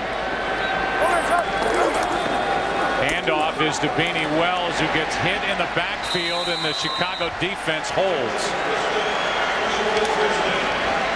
Anthony Adams, the first one there, a loss of 1 on the play, so it's 4th down for Arizona. Well, the defense comes out here in this second half, and they hold Arizona to a field goal on the first possession, and then they've stopped them since then. The only problem is offensively, the Bears haven't been able to get anything going, and as we said, they moved the ball there in the first half, but at the end of the day, the only thing that matters is whether or not you're scoring points. Devin Hester will wait for the Ben Graham punt. Bears will get it back with under 2 minutes to play in the 3rd quarter.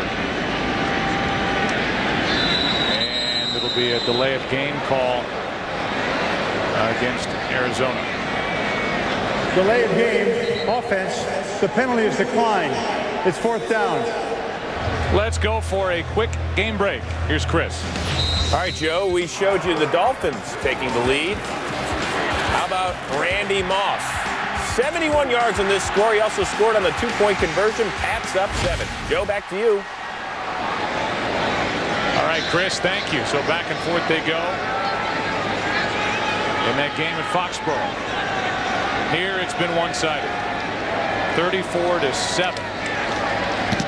And Graham pops it up. Devin Hester makes the catch and hops out of bounds. So we can talk about this game, or we can look ahead to next week. I should know this, but did you ever get a chance in your career to play at Lambeau Field, where the Dallas Cowboys will be next Sunday? I played there in '97, and we didn't do real well. We weren't real good at the time. Played there in Milwaukee, actually, in '91. It was the last year that they had games in Milwaukee. Both teams are on the same sidelines in that venue, which was pretty interesting. And so we'll have another look at an NFC North team next week with the Green Bay Packers. You saw them last week against Brett Favre and the Minnesota Vikings. I think you're right. Favre has to be, and the Vikings have to be thrown into that category as, if not the best, with New Orleans being the other consideration, one of the best in the NFC. No doubt. There's no real glaring weaknesses when you look at the Minnesota Vikings. And yes, you can nitpick and say, well, maybe they could be a little bit better in this area or this area. But that's true about virtually every team. I think from top to bottom, they're about as solid as they come. However, I will tell you that at this time, I like New Orleans simply because if they get home field advantage, I don't see anybody beating them at home. And you look at their schedule, it's pretty favorable right now for them. There's a holding call on Rasheed Davis. That's why the Bears start near their own end zone, and they are no longer near their own end zone after that completion to Earl Bennett, good for 20 yards with a minute left in the 3rd quarter. That was a heck of a throw right there by Jay Cutler, showing off that arm that he has, and not surprising that it went to Earl Bennett. These guys were teammates at Vanderbilt, and I know Jay Cutler has a lot of confidence in Earl Bennett being where he's supposed to be. Not the fastest guy, but very dependable. Cutler's last pass he threw in college was to Earl Bennett, as this one is to Forte. Earl Bennett, the SEC's all-time leader in receptions, and Jay Cutler hit him for a game-winning touchdown at Tennessee, the last pass he threw in college. And for Earl Bennett, there's his day. 6 catches, 81 yards, but still learning in his 2nd year. Last year, a 3rd-round pick out of Vandy. And the Bears will let the game clock wind down to the 4th quarter here at Soldier Field. 34-7 is the score. Arizona having fun on the road. The NFL on Fox will continue after this from your local Fox station. Showing what he can do with the football.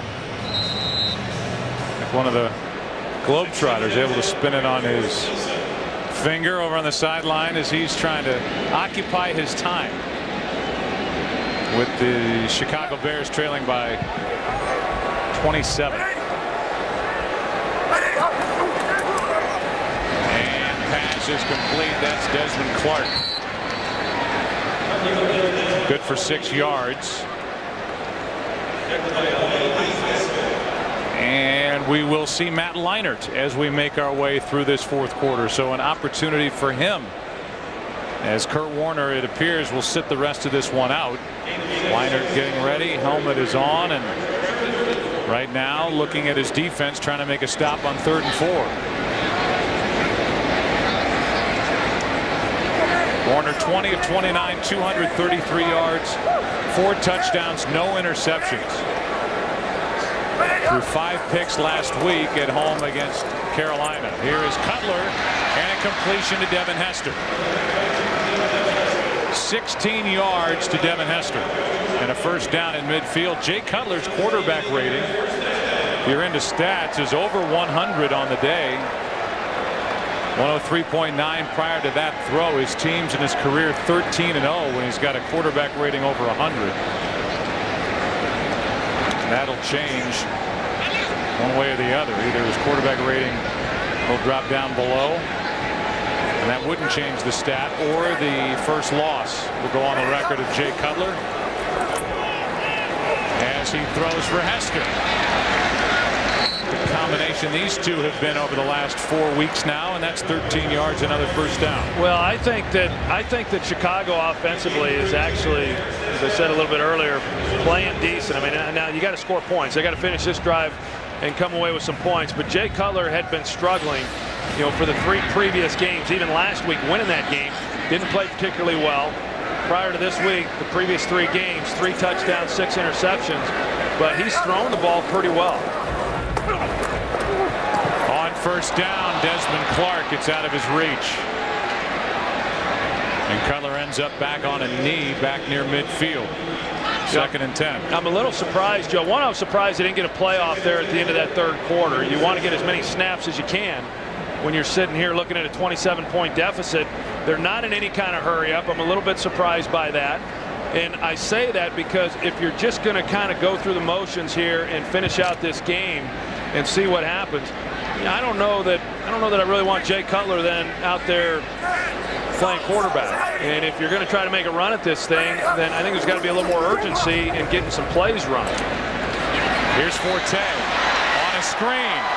There's a big play for the Chicago offense, down to the 10, and he's on a body down to the 9. Adrian Wilson on the stop, 28 yards on the catch and run by Matt Forte.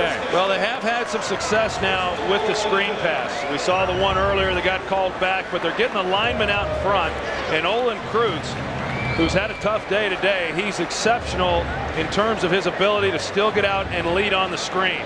You know, for a guy who's been in the league 12 years, still moves pretty well.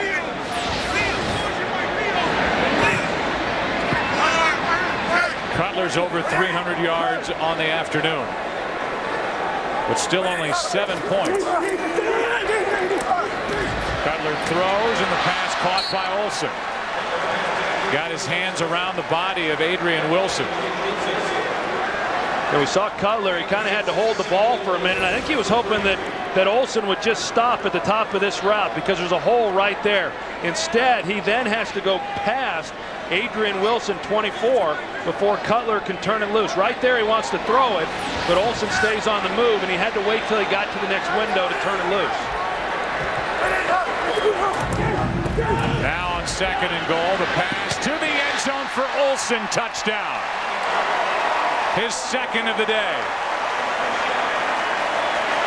Enough protection for Cutler, and he was able to wait for Greg Olsen to get open. And it was because of protection that he was able to do it, because he wanted to go to Earl Bennett, and they had 2 guys there. But because you've got the underneath coverage of Roll coming up on Bennett, it opened up that lane then to Greg Olsen behind it.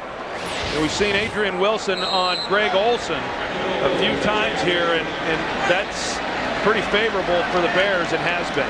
Has one for 33 yards, and now this one for 3. And a touchdown. A 93-yard touchdown drive put together by the Bears, capped on the touchdown from Cutler to Olsen. This cost less at Walmart. Live better Walmart. By Toyota, moving forward. And by Bud Light, with the just right taste that's not too heavy, not too light. The difference is drinkability.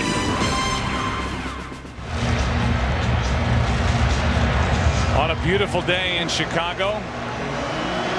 Crowd still in their seats. Far side of the field enjoying the sunshine here on the 8th of November. 3-yard touchdown catch for Olsen. First multi-touchdown game of the career of Greg Olsen. First round pick out of Miami in 2007. One for 33 yards, the last one for 3. And now on the return, the Rod Stevens howling is out across the 20, knocked down at the 22. Take a break. When we come back, Matt Leinart will be out there at quarterback for the Arizona. Day in Chicago. Aerial shots provided by Yellow Book. And before the game, Vince Vaughn on your left. And Richard Dent on your right. Richard Dent, one of the great amateur golfers in the Chicago area. Leinart throws off his back foot, and the pass is intercepted, but a flag is down.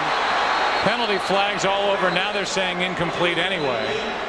But there are 3 flags down on the play as Kevin Payne almost came away with a pick, but let's take a look.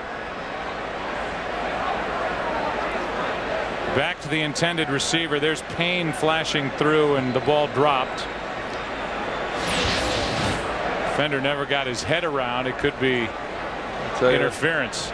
That's hard on a defender. You saw Nick Roach running with him. Interference, defense. Number 53 was not playing the ball. The ball is placed at the spot of the foul. First down. Yeah, the pickup on the blitz by Beanie Wells was outstanding. I mean, this is the area that they want to see him continue to get better at. And he was able to make a good block on Mark Anderson, but this is really hard. I mean, you got Nick Roach, clearly it's pass interference, but you know he's running to keep stride with Beck, and an underthrown ball is hard on any defender. So first down at the 41, and Beanie Wells carries it over the right side and pushes for an extra yard. Gets a couple. The day for Kurt Warner, 20 of 29.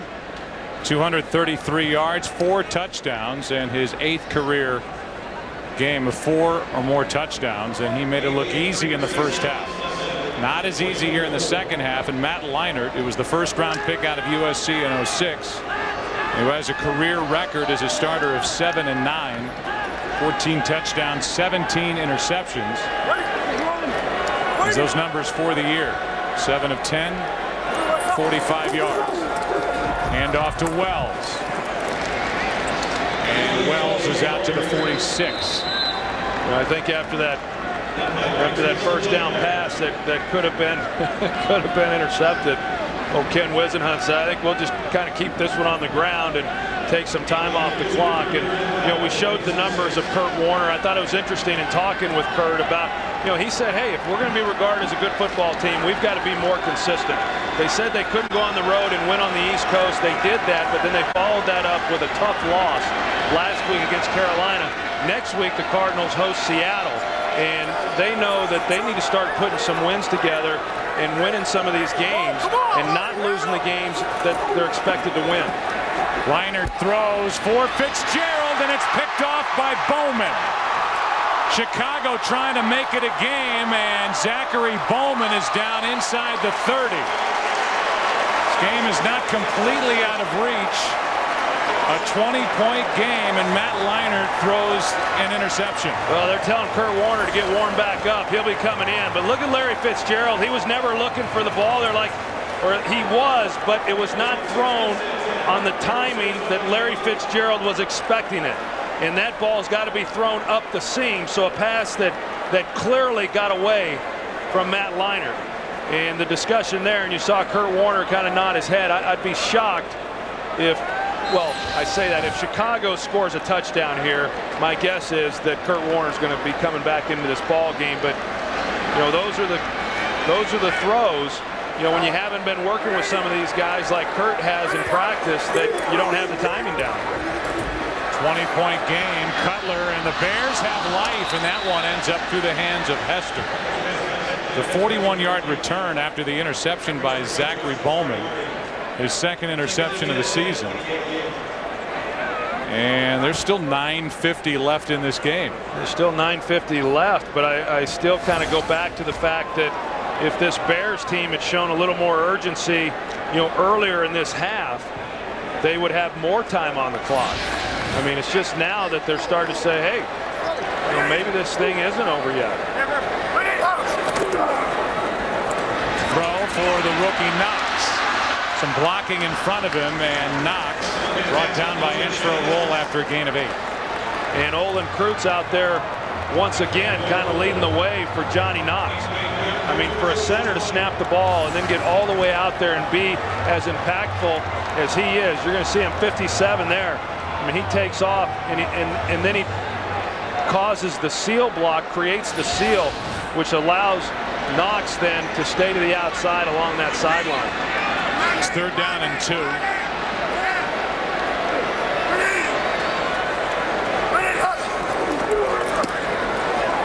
Cutler throws. Olsen has his 3rd. And the Bears are back in it. And you saw Olin Kreutz after he caught that. He knew a collision was coming. I mean, he knew there was a safety there, that he was going to take a hit. And Olsen is able to protect himself at the end of this one. And right there, he saw it, but a nice job of hanging in there, making the catch, knowing that there was a good chance he was going to take a hit. And with that little duck down at the end, he avoided pretty much all contact. And it's a 3-touchdown day for Greg Olsen. And just like that, it's a 13-point game with over 9 minutes left. Bears looking for the comeback. Warner getting warmed back up.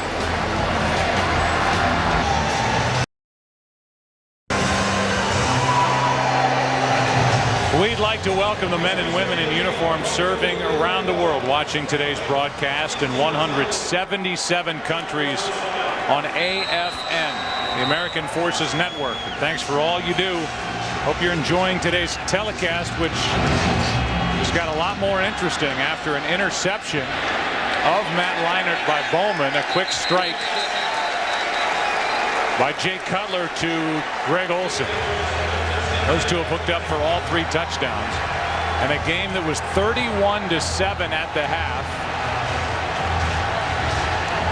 At one point 34-7 is now 34-21, and the Bears have scored 2 touchdowns in the last 2 minutes and 46 seconds. And for all those fans who stayed around to enjoy the day here at Soldier Field, now they're back into the game. And Kurt Warner is back into the game.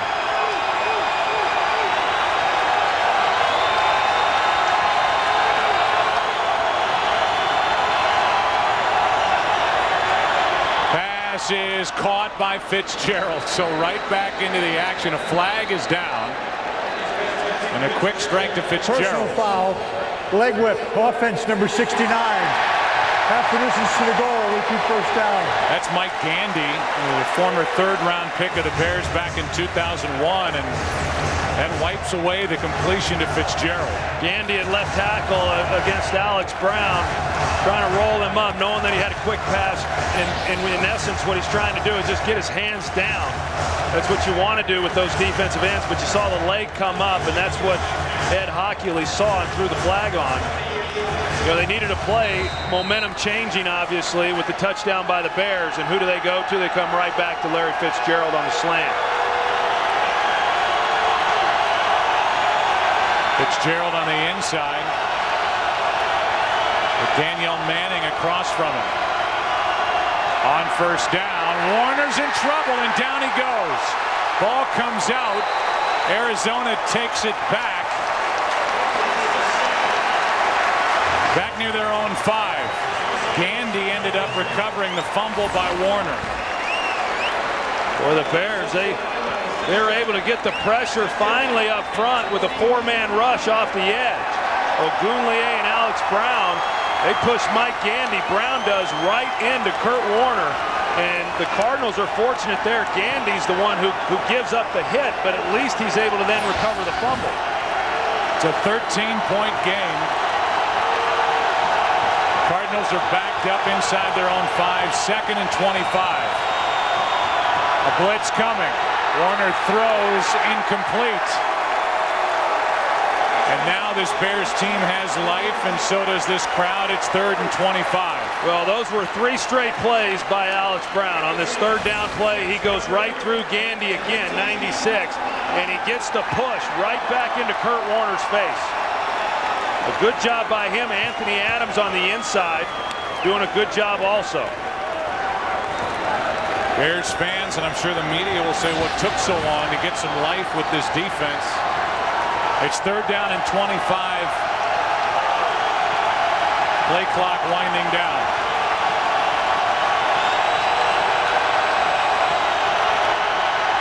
Warner steps out of the end zone and fires. The pass is caught and brought down inside the 30 is Breston, and he appears to be short of the 1st down.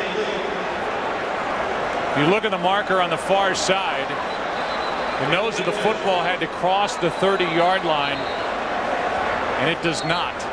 7.5 minutes left to play, and we could have a measurement here. And Ed Hockley says we don't need a measurement. It's short of the 1st down. 4th down, Arizona. Well, a good tackle there by Corey Graham, and that was close. But I'm sure as much as Ken Wisenhunt would like to go for it here and take more time down off the clock, you just can't. You got to punt it. But still, a good completion by Kurt Warner, getting off the goal line and then reestablishing field position for his defense. So now a punt from Ben Graham, his 3rd of the day, and a challenge. Ken Wisenhunt's going to challenge the spot of the football. And I don't know that this is a bad challenge. I think when you look at that play, I think you kind of started to go there. Arizona's challenging the forward progress spot. The body of Breston is on top of the body of the tackler, Corey Graham. And again, all the ball has to do is just nose across the 30. So maybe worth a look. A challenge by Arizona. We'll get the call when we come back. Troy and I worth another look, but when you take a look, runner is down when anything other than the ball, the foot, or the hand is down, and the arm comes down there. The elbow was down before the ball reached the line. Therefore, the ruling on the field stands. It is 4th down. Arizona's charged with a timeout. And you could see that the arm came down, and so the call on the field stands, the proper call, well handled by this officiating crew on the move, and it's 4th down. Yeah, good job there by the officials on the spot. They were right on top of it. And as you said, Joe, a challenge well worth it for Ken Wisenhunt. Still over 7 minutes left in this 4th quarter as Graham keeps it away from Devin Hester. Now on one bounce, comes right to him. He's got nowhere to go.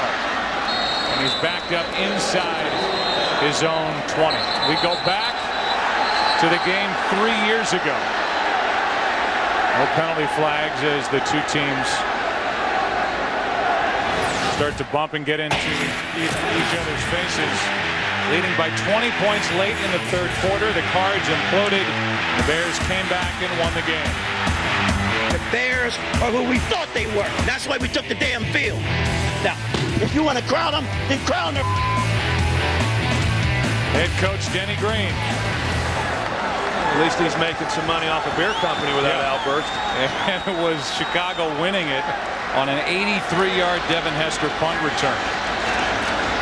Bears trying to come back on Arizona again. Here is Knox, the rookie, and a juggle, no catch. Brian McFadden was there defending for Arizona, and Knox almost came up with that grab. Yeah, Cutler tried to get this out there as best he could. It was underthrown. Knox tries coming back and had a chance. Would have been a tough catch. And they could have easily called pass interference on that play.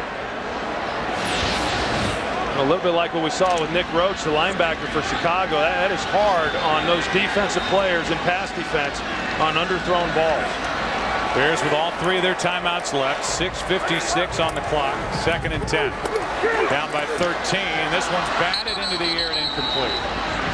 Okay, that was going to be a dangerous throw out here to Devin Hester with Dominique Rodgers-Cromartie bearing down on the play, and it's 3rd and 10.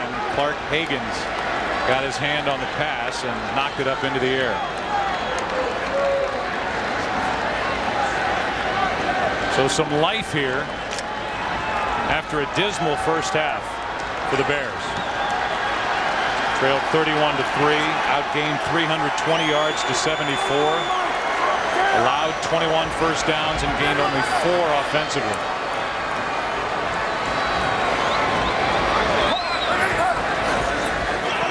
On 3rd and 10. Cutler throws over the middle and right into the defense. Pass is picked off by Matt Ware, an extra defensive back in the game, and the interception by Jay Cutler. With his team down by 13 points, could put, in essence, an end to this comeback effort. Yeah, and all Jay Cutler's trying to do here is give his team a chance. I mean, he can't hold it any longer. He's got to throw it. He takes the hit there at the end of that play. But just nobody creating any separation for him, and he throws it thinking that Earl Bennett is going to stay on the move. And Earl Bennett should have stayed on the move. If he's got a square in, then he comes in front of the safety, and it's not an interception.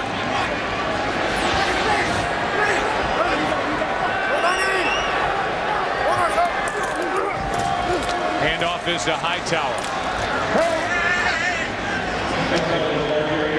Hightower over the right side picks up 2.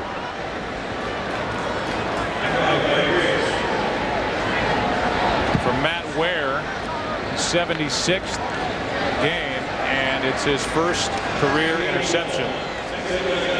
And for Cutler, second 300-yard day, but that interception to go with his 3 touchdown throws to Greg Olsen hurts. 2nd and 8 for Arizona, up by 13.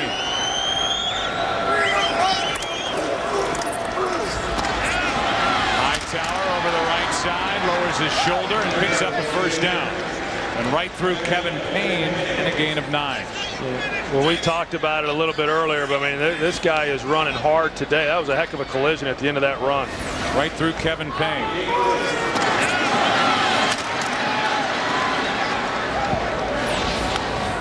And a first down with 5.5 left in the game. You know, there's a lot for Arizona to feel good about, particularly in that first half and the way that they threw the ball. But I think the thing that they're going to get the most of, you know, from this game is the way that they ran it, both Beanie Wells and Tim Hightower.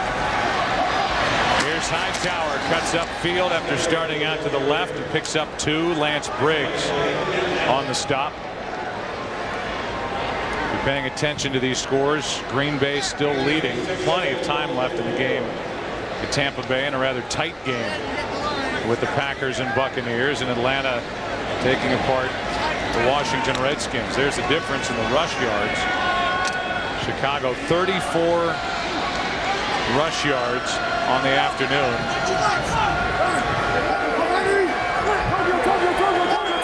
Cardinals up by 13 and moving in again. Warner throws, pass is caught, and no signal yet. Now touchdown to Steve Breston.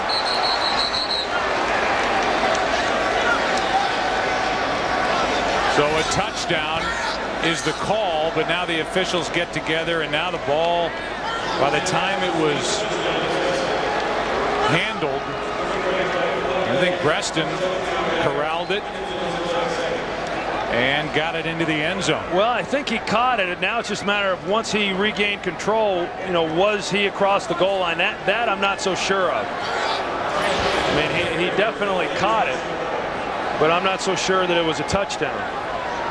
It is right now being called a touchdown. Ed Hockley signaled it to verify the call, and for Kurt Warner, his 5 touchdown passes ties a career high. And he can thank that touchdown pass to Matt Leinart for throwing the interception and getting him back in the game. This to make it a 20-point game from Rackers. 4.5 to go. There's that 28-23 score with Green Bay on top of Tampa Bay. And there is Matt Ware, who just got his first career interception to set up the touchdown. Next week on Fox NFL Sunday, the Lions and Vikings, Falcons, Panthers, Saints and Rams, Bucks and Dolphins will be at Lambeau Field for the Cowboys and Packers, or the Eagles and Chargers. The Seahawks take on the Cardinals in an NFC Western Division matchup.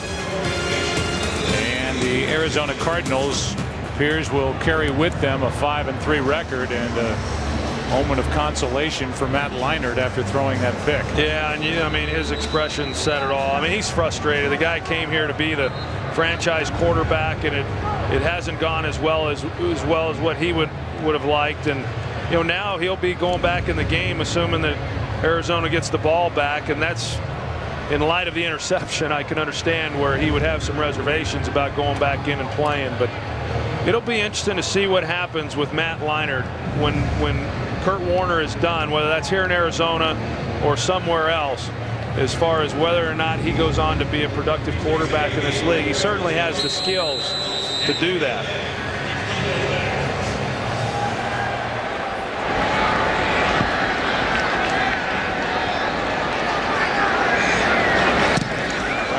Pops up another. Donajay lets it go over his head into the arms of Rasheed Davis. Well, this was the beginning of a tough stretch in the schedule for Lovie Smith and the Chicago Bears. Next, they are at San Francisco on Thursday night. They're at home against Philadelphia, and then their first of their 2 remaining games with the Minnesota Vikings. And they've got St. Louis and Green Bay here at home, but this is not the way they wanted to start this 4-game stretch. No, and from what I've seen of them on film, Joe, I mean, just calling it the way I see it, I just don't think the Bears are a very good football team. Cutler is just going to throw it into the ground. And so Kurt Warner, who threw 5 interceptions last week, throws 5 touchdowns this week, and a lot of the interceptions, or a few, were circumstantial, as the Cardinals watch their defense, which came in last week's game number 1 against the run, allowed 270 yards to the Carolina Panthers. They came in 8th against the run this week because of that effort. And you show Kurt Warner, we talked about him when he left New York. I mean, we all thought his career was done. He comes here to Arizona and he keeps on going, and it doesn't look like he's going to slow down anytime soon. And almost won the Super Bowl last year. Here's Knox. A yard short of a first down. Well, that guy in that gray-haired guy in Minnesota is getting a lot of attention, at 40 years old, and the way that he's playing. You got Kurt Warner, who's 38, and he looks every bit as young and spry as what Brett Favre has this season, and pretty remarkable the way that he's the career he had in St. Louis, and it looking like it might be over with the injuries to his hand and all that took place, and he comes here and they give him a chance, and he's been great. He was a Pro Bowler last year. He's the only player in NFL history with 14,000 plus passing yards with 2 different teams. And over the last 2 years, number 2 to Drew Brees in passing yards, and right on his heels with everything that's been done with the Saints and that attack put together by Sean Payton. Here is Johnny Knox underneath, makes the catch, and he's to midfield, a gain of 3. Matt Ware on the stop. And I tell you, those 2 guys right there, I mean, Roger Goodell wanted to make a statement with this league and clean things up and behavior and all that. This league couldn't have 2 better representatives than Larry Fitzgerald and Kurt Warner. I mean, 2 good guys, and 2 guys that you really root for, and there's a lot more of those guys in the league than what I think gets credit. 2nd and 7.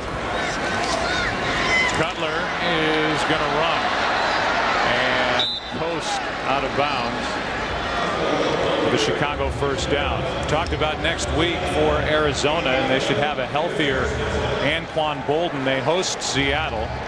They're at St. Louis, at Tennessee. Pretty favorable stretch for the team that leads in the NFC West. They're at home against the Vikings, at the 49ers, at Detroit, and they finished the year at home against St. Louis and Green Bay. Yeah, and the Cardinals are a team that was inconsistent a year ago, and yet they got hot at the right time. So even though they've been inconsistent this year, they're not panicked by that because they've been there before and they've seen what's happened. But having said that, they know that they know that to be regarded as a great team, they've got to do it week in and week out, year in and year out, and that's what they're striving for. But for them, it's about winning their division. Well, an all-out blitz there from the Arizona Cardinals. They brought everybody right up the middle, and here's Cutler with his team down by 20 now, still getting hit and getting up limping and yelling over to the sideline. Nothing's easy for Jay Cutler here in 2009. 2nd and 11. And now throwing it as he backpedals and nearly intercepted by Antrell Roll. That was just up for grabs. And Cutler is hot. 3rd down and 11. Well, there's usually not a lot of good that comes from being on the field playing in a game like this with the score what it is. You know, I mean, things haven't gone well for this team, and then you start trying to force the ball and balls get tipped, you start getting hit. And, yeah, so I'm kind of like you, Joe. I'm really surprised that he's still in the game. 3rd and 11, handoff to Peterson. And Adrian Peterson carries it forward on 3rd and 11 for 8. Or 6th round pick out of Georgia Southern. And in his 8th year with Chicago. Now they're smiling again on the Arizona sideline with the Cardinals up by 20. 2 minutes left in Chicago. Bears with a football down by 20. 2 minutes left here at Soldier Field.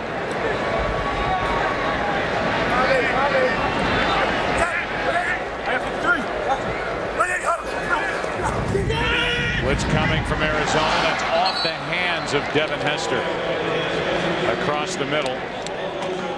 And on a 4th down play, the incompletion, Arizona takes over, and the umpire right in the middle of all the action, he goes down. I've seen more officials get hit and knocked over this season than I've ever seen. Well, no question. I mean, that's Chad Brown, the umpire, and they're talking about the competition committee. Whether or not it'll ever happen, I don't know, but they're talking about putting that guy in a helmet because he gets hit so much. As we saw, all the crossing routes that we see these teams run, and he is, you know, they experimented a few years ago about putting him in the offensive backfield, but they didn't like that position. Warner stays in the game, and Hightower tried to stay in bounds, but Payne rode him out. 1:51 left, and there's a look at the offensive line. What a job by this group. Absolutely phenomenal job by this group, and it's a group that, you know, a lot of people have looked at and said they've got to do better, and they probably did, but I don't know that they could have played any better than they did today, both in pass protection and then opening up the holes for Beanie Wells and Tim Hightower. They were exceptional, and they were the difference. I mean, they were the reason why Kurt Warner was able to sit back there and find open receivers throughout that first half. And put together a 5-touchdown performance against this Chicago defense. And timeout is taken by Chicago. It'll be 3rd down and short for Arizona. Coming up after our game, it's the Fox NFL Sunday postgame show presented by AT&T as we reveal the new BCS standings. Another wild weekend of college football. Find out where each team ranks, plus get highlights from all of today's NFL action. The NFL on Fox, and our Sunday postgame shows coming up after the game, and time permitting, we'll take you to the end of the game between Tampa Bay and Green Bay, and the Buccaneers just took the lead over the Green Bay Packers. You can see there's still over 4 minutes to play, and right now it's a 1-point Tampa Bay lead. So it'll be 3rd down and inches here for Arizona. New England still maintaining its lead over Miami. Houston, the Texans have lost 13 of 14 to the Colts. looking for their first winning season, their first playoff berth, and they're trailing by 3 to Indianapolis. Colts started the day 7-0.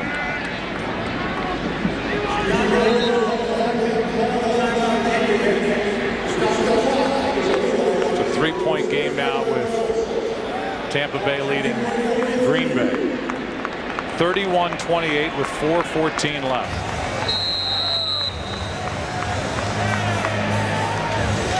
So they scored a touchdown, went up by 1, and went for a 2-point conversion and made it, and lead by 3. As the Tampa Bay Buccaneers look for their first win to Raheem Morris, and on 3rd and inches, Beanie Wells goes backward. It'll be 4th down, and a timeout is taken by Chicago.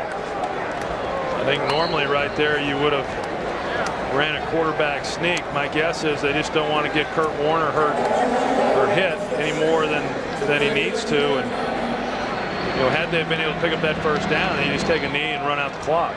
But as it is, Jay Cutler gets a chance to get back on the field and try and tiptoe through the tulips back there and get out of this game healthy. I think Jay was probably hoping the Cardinals would get that first down too. 1 timeout left for Chicago.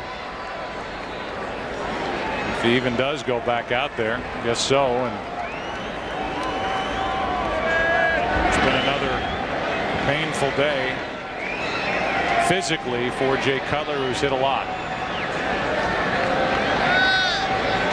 Ben Graham will punt it. And Devin Hester will let it travel out of bounds. See, they mark it with 1:31 remaining in this game. And they're going to mark it outside the 25 at the 27. 33-yard punt, that's it, but no return by Devin Hester. And here comes Jay Cutler. He's sacked 3 times, hit 6 times. Frustrated during the better part of the day. In fact, was called for an unsportsmanlike penalty for yelling at the officials.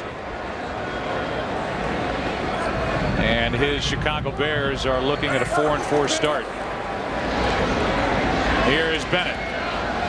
And Earl Bennett is upended by Brian McFadden, who has 2 rings with the Pittsburgh Steelers and won one last year with Pittsburgh against this Arizona franchise. And there's the end of that play. Well, for any young kids at home watching that, that's textbook tackle right there. I mean, wrapping them up, head to the chest. That's a good job there by Brian McFadden. It's rare you see a corner making tackles like that. Out of the shotgun, Cutler is dragged down. That's Clark Hagan's. And no gain on the play as Cutler gets back to the line of scrimmage. Under a minute to go. And this will be another long week for this Chicago team. Media coverage wise, there were a lot of question marks coming in. The frustration about the offense after the win last week against Cleveland. The defense will have to answer the questions this week. Physically, it'll be a short week as they have a date coming up against their old friend Mike Singletary and the San Francisco 49ers on Thursday. Here is Adrian Peterson, brought down by Ralph Brown, and that'll do it. A 15-yard run, and the victory for the Arizona Cardinals. They are still unbeaten on the road, and they are 5-3 on the season. A 20-point victory here in Chicago. We'll take a break, come back, and wrap up our day. A big day for the Arizona offense as they win it 41-21.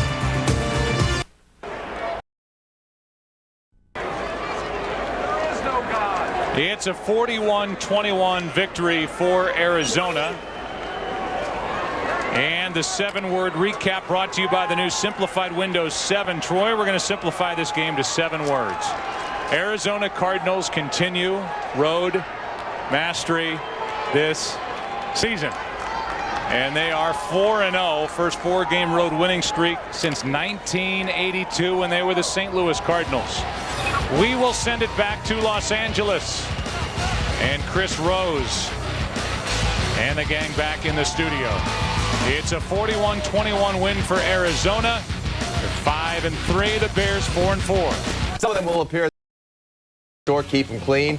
Go to csnchicago.com, click on the Bears PGL icon, or if you want to get us with your mobile device, email us at bearspgl@comcastsportsnet.com. Here's just one of the emails that's trickling in. Dan from Stockton says, remember last year when Lovey said you could do a lot worse than Bob Babbage at defensive coordinator? He was certainly right about that. A lot of question marks about the Bears coaching staff on this day. But as always, we start this show off with our opening kickoff. And for that, we begin with our lead blocker, Dan Jiggins. Jigs? Well, I think now that everybody on the team and everybody who was wondering why we were a little grumpy last week after the win against Cleveland, now you know what we were talking about. All of a sudden now you pop back in, and like we were saying last week, you get a quality opponent in here, and all of those little things that happened for you in the last game don't happen. You can't get a pass rush. You can't stop the run. You can't do this. You can't do that. You're making penalties on third down. All of it washed out today. Well, what can you say? I mean, where's Denny Green when you need him? The Bears are who they thought they were today. Too predictable. I think we know that on offense. Defense, you can say the same thing. Lack of execution, and much like the Arizona Cardinals, go into the tank pretty quickly when things don't go right. These things all have to be rectified for the Bears. And Lovey comes out and he says, you know what, this team has to start fast, start fast, start fast. Well, that wasn't the case today. The defense especially came out extremely flat, 100%. Arizona was on third down, 100%. 5 possessions, all result in points. Unacceptable. Today, defense in the first half, complete letdown. You know, 100%. You can't even do that on 7-on-7 usually at practice. You can't even do that. And then they come out in a real NFL game and do that for a whole half. Correct that, Jigs. It was routes on air. Oh, yeah. They couldn't stop the run. They couldn't stop Fitzgerald. It was ugly. Tommy Harris gets ejected on the 4th play. How much of a factor was that in this ball game? He's benched in the Cincinnati game. They get manhandled. He's basically gone for this entire game. I mean, that's huge. Is it really huge? I really believe that because they're shorthanded right now. I think we know that Tommy Harris, even though he's not 100%, can provide something for the Bears. They are so weak up the middle right now, from defensive tackle to linebacker to the safety position. And right now, it's all hands on deck for the Bears. I mean, it really is. Here he is slapping Deuce Latui. His agent issued a press release during the game that said, Tommy was going to apologize to his teammates and apologize to Latui. Oh, great. We will see what happens. He had him down there and he was giving him the business. He needs to apologize to the Bears on that one. This whole team. 131 yards in the first half.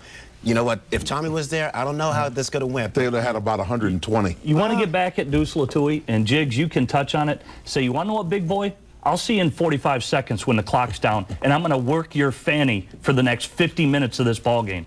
That's where he let his team down. Because what had him upset was Latui came over the top. They had him blocked. There was a double team. They slid off, and then Latui laid on top of him after that, which is what offensive linemen are taught to do. When you have a guy on the ground, number one, you shouldn't be on the ground. But number two, when you are down there, don't expect the guy to get up off you so you can look good after the play. This, to me, shows you the mental makeup of Tommy. It was childish. Yeah. I mean, the last couple of weeks, just watching him address the media, I don't even recognize him from the guy that was here 3 years ago. No, I really don't. And you know, look, it's bad enough when you have to you're struggling in a game like this, and then to have something like that. Not only that, but it also put them in better position to go down and score. I don't know if that was going to stop them or not.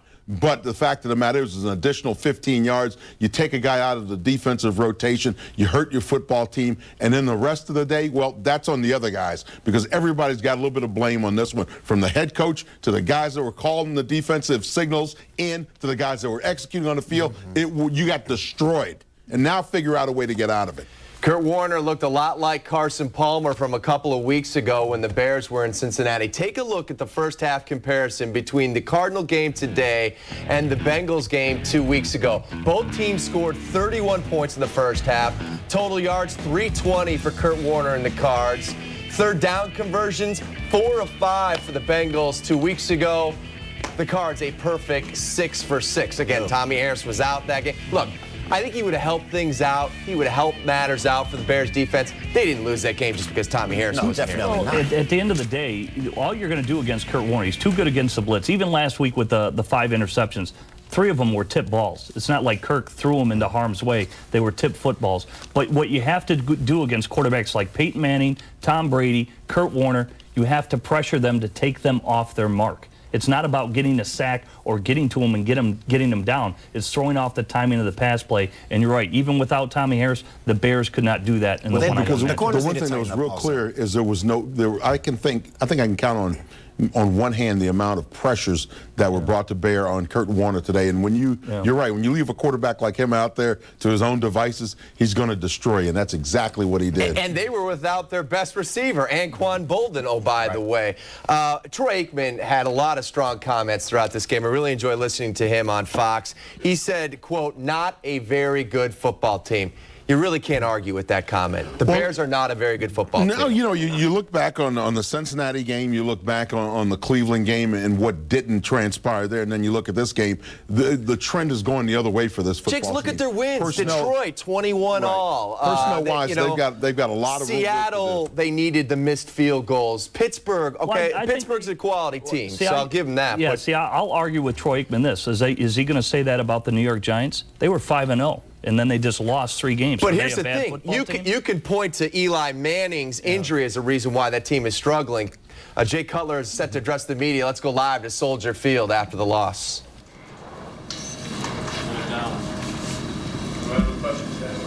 Jay, does this feel like the Cincinnati game all over again? Yeah. You know, we went down and scored, tied him at 7. And then a few penalties, and, a sack. And we had to punt a couple times. So we felt like we were moving the ball well. We just couldn't keep up with them scoring. How difficult was that you when you fell behind like that? Basically, the other team knows that you're driving back. It's tough. It's tough. We tried to mix in some runs. We tried to mix in some quick screens and stuff to the wide receivers. But, when you boil it down, we've got to get some chunks of yards. We've got to score, and we've got to do it quickly. So, the defense knows that. They understand that. So it makes it an uphill battle. What happened on the penalty that you got, Jay? Something you said? I guess. How frustrated were you at that point? It seemed like there was a couple plays where there's contact. It's a lot of contact, and Greg got called for one, and then there was contact in other plays. So, Has there been a lot of dialogue between you and the officials all day up to that point? I could say that's fair to say. How do you keep things together at this point, Jay? We were just talking about that in the locker room. We're 8 games into it, and we're 4-4, so we're even with 8 to play. It's not where we want to be, but it could be worse. We could be in a bigger hole than that. We've got to pull it together. We've got some tough games coming up. We've got some games that we have to win immediately. Starting Thursday, we got a short week, and the guys we got to pull it together. We've got to go back and look at the film. We got to work on Monday and Tuesday, and we got to be on the road on Wednesday. So it might be good for us. So. How so? Just a quick turnaround. We're going to look at this. We're going to get our mind off of it, and we got to get to work. We got to go back and play football, and I think it might help us. As bad as things were going, did you feel like you had a chance to steal that game with 7 or 8 minutes left? We did. We knew that it was going to take some quick points and some defensive stops, but there was a glimmer of hope there, and we didn't take it. We weren't able to take advantage of it. What happened on that hit there? The Earl, they played a little 2-man, and Earl's kind of my only guy I got there, and he was getting a lot of contact in there, let it go, and he stopped, and that's how turnovers happen. Jay, what signs did you see today that you might be able to turn it around in the second half? I think offensively, I think that we've talked a lot about us executing, us going out and doing our jobs, us hitting our hots, blocking the right guy, doing the right assignment. And I think for the most part, we did that today. We moved the ball, stupid penalties, and a couple sacks here and there. Shot ourselves in the foot, but for the most part, we were moving the ball. We had a good rhythm, and I think that's a positive. I feel like you had more time to throw today too, because you were able to hit some of those longer passes. Every once in a while, yeah. And we get, the defense, they got into a situation, where they were dropping a lot of guys, and they're only bringing 3. So, there's some holes out there. You just got to find them. How much better did you feel like you were this week as compared with last week? As far as what? Loss is a loss. We got to do things better in the first half. If other teams going to score like that, we've got to close the gap somehow. So we're not really into moral victories at this point. As flat as this team came out again, does this team have a chemistry or leadership problem? I don't know. We'll see. the mental state after two obviously pretty lopsided losses last week? We're disappointed, but once again, like I said, we got a quick turnaround. I think it's going to be good for us. We got to go back to work almost immediately. Anything else? They do. They're at San Francisco on Thursday night as the NFL Network begins their coverage of Thursday night football. Here's a look at Kurt Warner versus Jay Cutler on this day. Kurt Warner had himself a ball game, 5 touchdowns, rebounding nicely from his 5-interception performance last week against Carolina. Jay had that pick in the fourth quarter.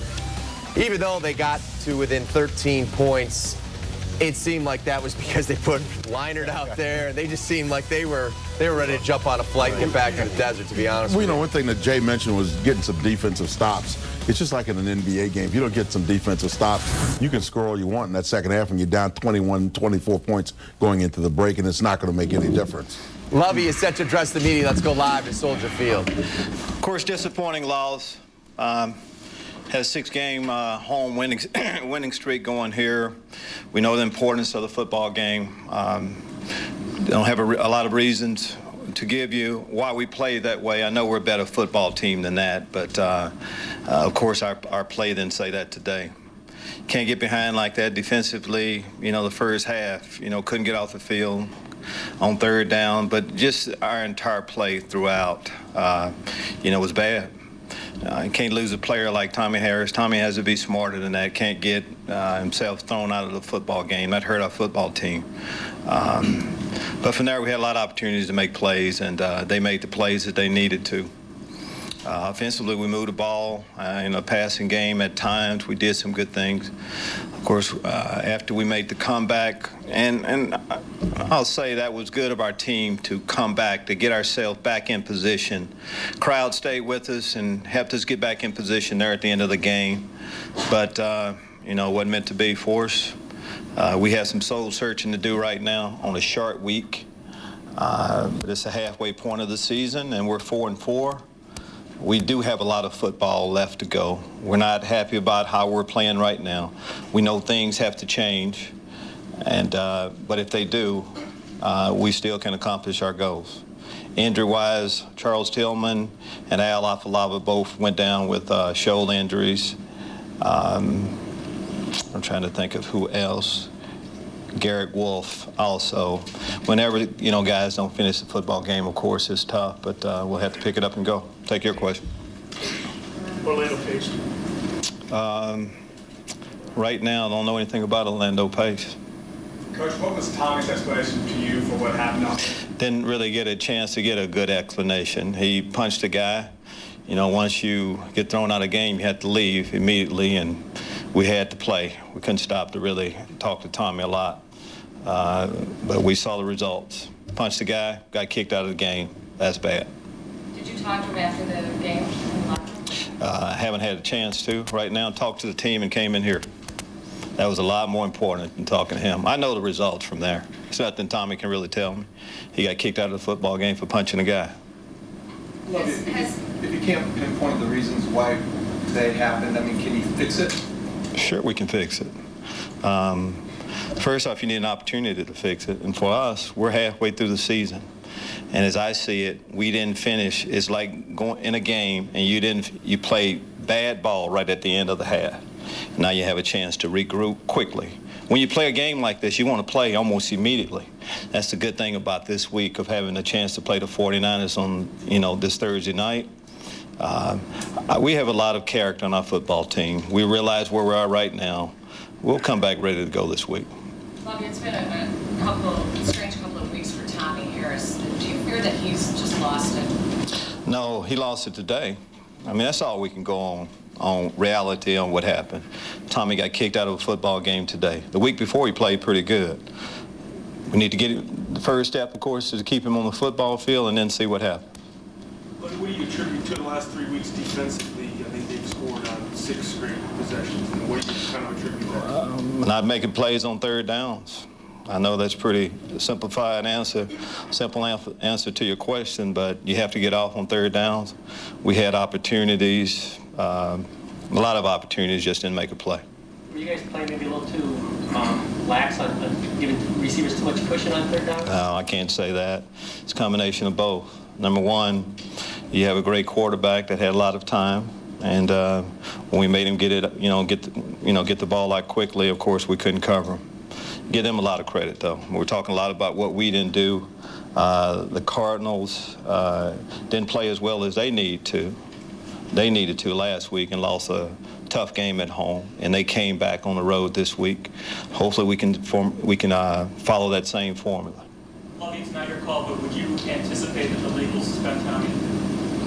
Suspend Tommy? He got kicked out of the football game, and normally you get a fine with that. To be truthful, I didn't see everything that went on with the play. I know the league will review it, and whatever they decide, of course, we'll stand behind. Lovey, are the problems of defense personnel problems, or is there a scheme issue? The problems, whenever you have a play that's not successful, you look at the call, how we played it, personnel, all the above. Whenever there's a successful play, it's the same thing. You got back within 2 touchdowns, and they were under 5. Then they had like a 24-yard pass and a 56-yard punt. How big were those 2 plays to take the wind out of maybe your comeback sales? Very big. The long throw, of course, we had them backed up in the end zone. That was big. That entire sequence, when you get yourself back in position at home, normally, with momentum, good things happen. But that's the way our day went a little bit. In critical situations, we didn't make the play. 2 more for Coach. 90 yards and penalties today. How do you is it undisciplined? Is it frustration on the players' part? How do you get it back? Well, we haven't had it. You look at our history, we haven't been a team that's been penalized a lot. So it hasn't been a serious problem. On a day like today, you needed to do some things differently. You need a little bit more aggressive approach to it. I'm not talking about the dumb, stupid penalties, but, some of them are just a part of hard play. How do you battle against disillusionment when you have 2 games as you have in the last few games here? You look at reality, to me, and we're 4-4. And that's all you can look at. We're 4-4. We haven't played our division, the defending champs in our division. We have a lot of important football games coming up. You're disappointed in the day, which we are, but then you move forward. And you just do everything you can to get a win the next time out, and that's what we'll do. Thanks, everybody. Lovey, after the 41-21 loss, it drops his team to 4-4 on the year. A lot of emails trickling in to CSNChicago.com, like Roy in Chicago. The coaches do not have control of this team. The players don't trust the coaches. A very bad combo. Lovey in this press conference said, we're a better football team than that. You really think they are better than a 500 team? I do think they're better than that. Really? I really do. I think they have, poor execution all the way around. I'll go back to what he's talking about on third downs. And I know it's a rookie, but Afalava, he had Beanie Wells in the backfield, misses a tackle. It was the right blitz. That's right. It's the right call. Guy's got to make the play. You couldn't dial it up any better from a coaching standpoint defensively. But lax execution. Now you mentioned the injuries, Pat and Jerry, because they are weak up the middle with the linebacker, defensive tackle spot today when Tommy Harris went down, and now you factor in safety. They are not that good defensively right now. Their offense has to make up for their defense. How about the end of the half? The Cardinals have a 28-7 lead. The Bears go for a field goal try. Robbie Gould's kick is blocked. Antrell Roll then takes it somewhat 57 yards back to set up another field goal. He went through the entire Bears unit that was out there. Now, again, I know that's the field goal unit. It's not like you have some of the best tacklers out there, but that was embarrassing. That was really the most embarrassing part of it, first of all, is you get a blocked field goal, and Robbie Gould, as you know, if you give him an opportunity, is doggone close to automatic. Cromartie comes across and blocks the field goal, and then everybody kind of stands around watching, and it's just like the kickoff that was pooched up in the air, if you will, and came down, and everybody's looking at what to do. So you got today you had the defense letting you down and special teams letting you down. That's right. Offensively, they were pretty productive. The Cardinals wanted it more. That's basically what it comes down to also. I mean, if you look at that block field goal, they wanted it more. And that's what it comes down to. If you want to block a field goal, it's all about your desire and your will to just want to go out there and make a play and block a field goal. And that's what the Cardinals did. Well, before we move on to that, how about, even before that block field goal, the Bears should have been on the 15-yard line. Greg Olsen has an offensive pass interference call. Bears should have had 7 points before the half was over. And Jiggs is right. They actually were moving the ball offensively, but it's that type of stupid, idiotic play that is costing the Chicago Bears. And offensively, the Bears can't do it. They have to make up for their defense right now with everything that's going on. So it's all around. It's earned, like we always said, but they got their fannies worked today. You know, the whole thing, and it goes back to something else that you heard Lovey make mention of there, and that is getting some pressure on the quarterback, something we've been talking about. Not necessarily sacking him, because, again, you see how quickly he gets rid of the football. He's very good at all of that. But, Jim, you mentioned the fact that you want to make him move around a little, take away his comfort lanes, and that didn't happen. You didn't see a defensive lineman basically in his face all day. That's one thing that they're going to have to explain. The other thing that they're going to have to explain is why in the world would a team that can't rush the football all of a sudden look like, you know, you got the 99 Heisman Trophy winners in the backfield. We'll get to that in just a second. Let's go live to Soldier Field and check in with our Kip Lewis, who's standing by with Earl Bennett, who's targeted 11 times, 7 catches for 93 yards. Take it away, Kip. Thanks, Pat. A very quiet Bears locker room. And Earl, how tough was this game for you guys, being down so much, knowing you had to throw offensively? I mean, it was very tough. So we just wanted to come out and just make plays. Whatever was called, we just tried to execute. You guys came out through, I think, the first 7 plays of the game. After they scored, were you guys planning on throwing as much as you did, especially early on? I'm not sure. I mean, Ron just called in and plays, and we just go with whatever calls. So, I mean, we just had a lot of passes early. Where does this team go from here? I mean, 2 losses now, 2 big losses in the last 3 games. Just continue to press forward. Just get back to the meeting room and the drawing board, and we just got to make that transition from the practice field to the game field. Is this going to put a little pressure on the offense now? I mean, the defense has not been able to stop Cincinnati, Arizona now.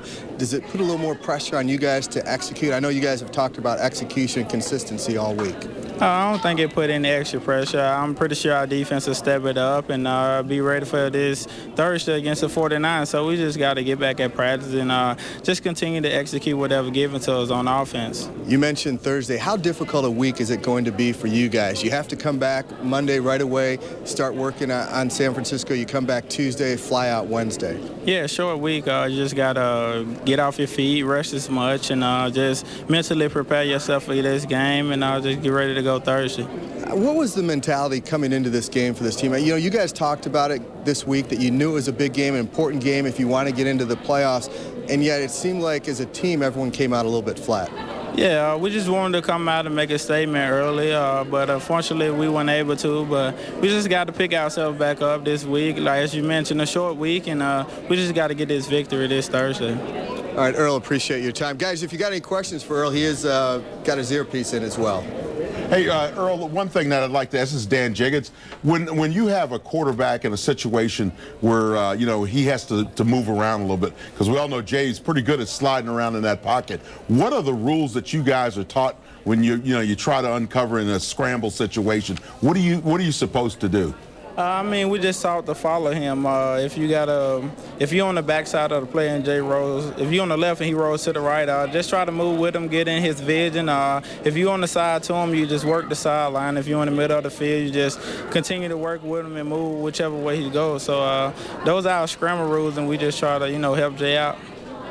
Because it seems to me like what happens, again, you guys watch all the tape, but it seems to me one of the things that happens when he starts to move out, everybody stops and looks at him.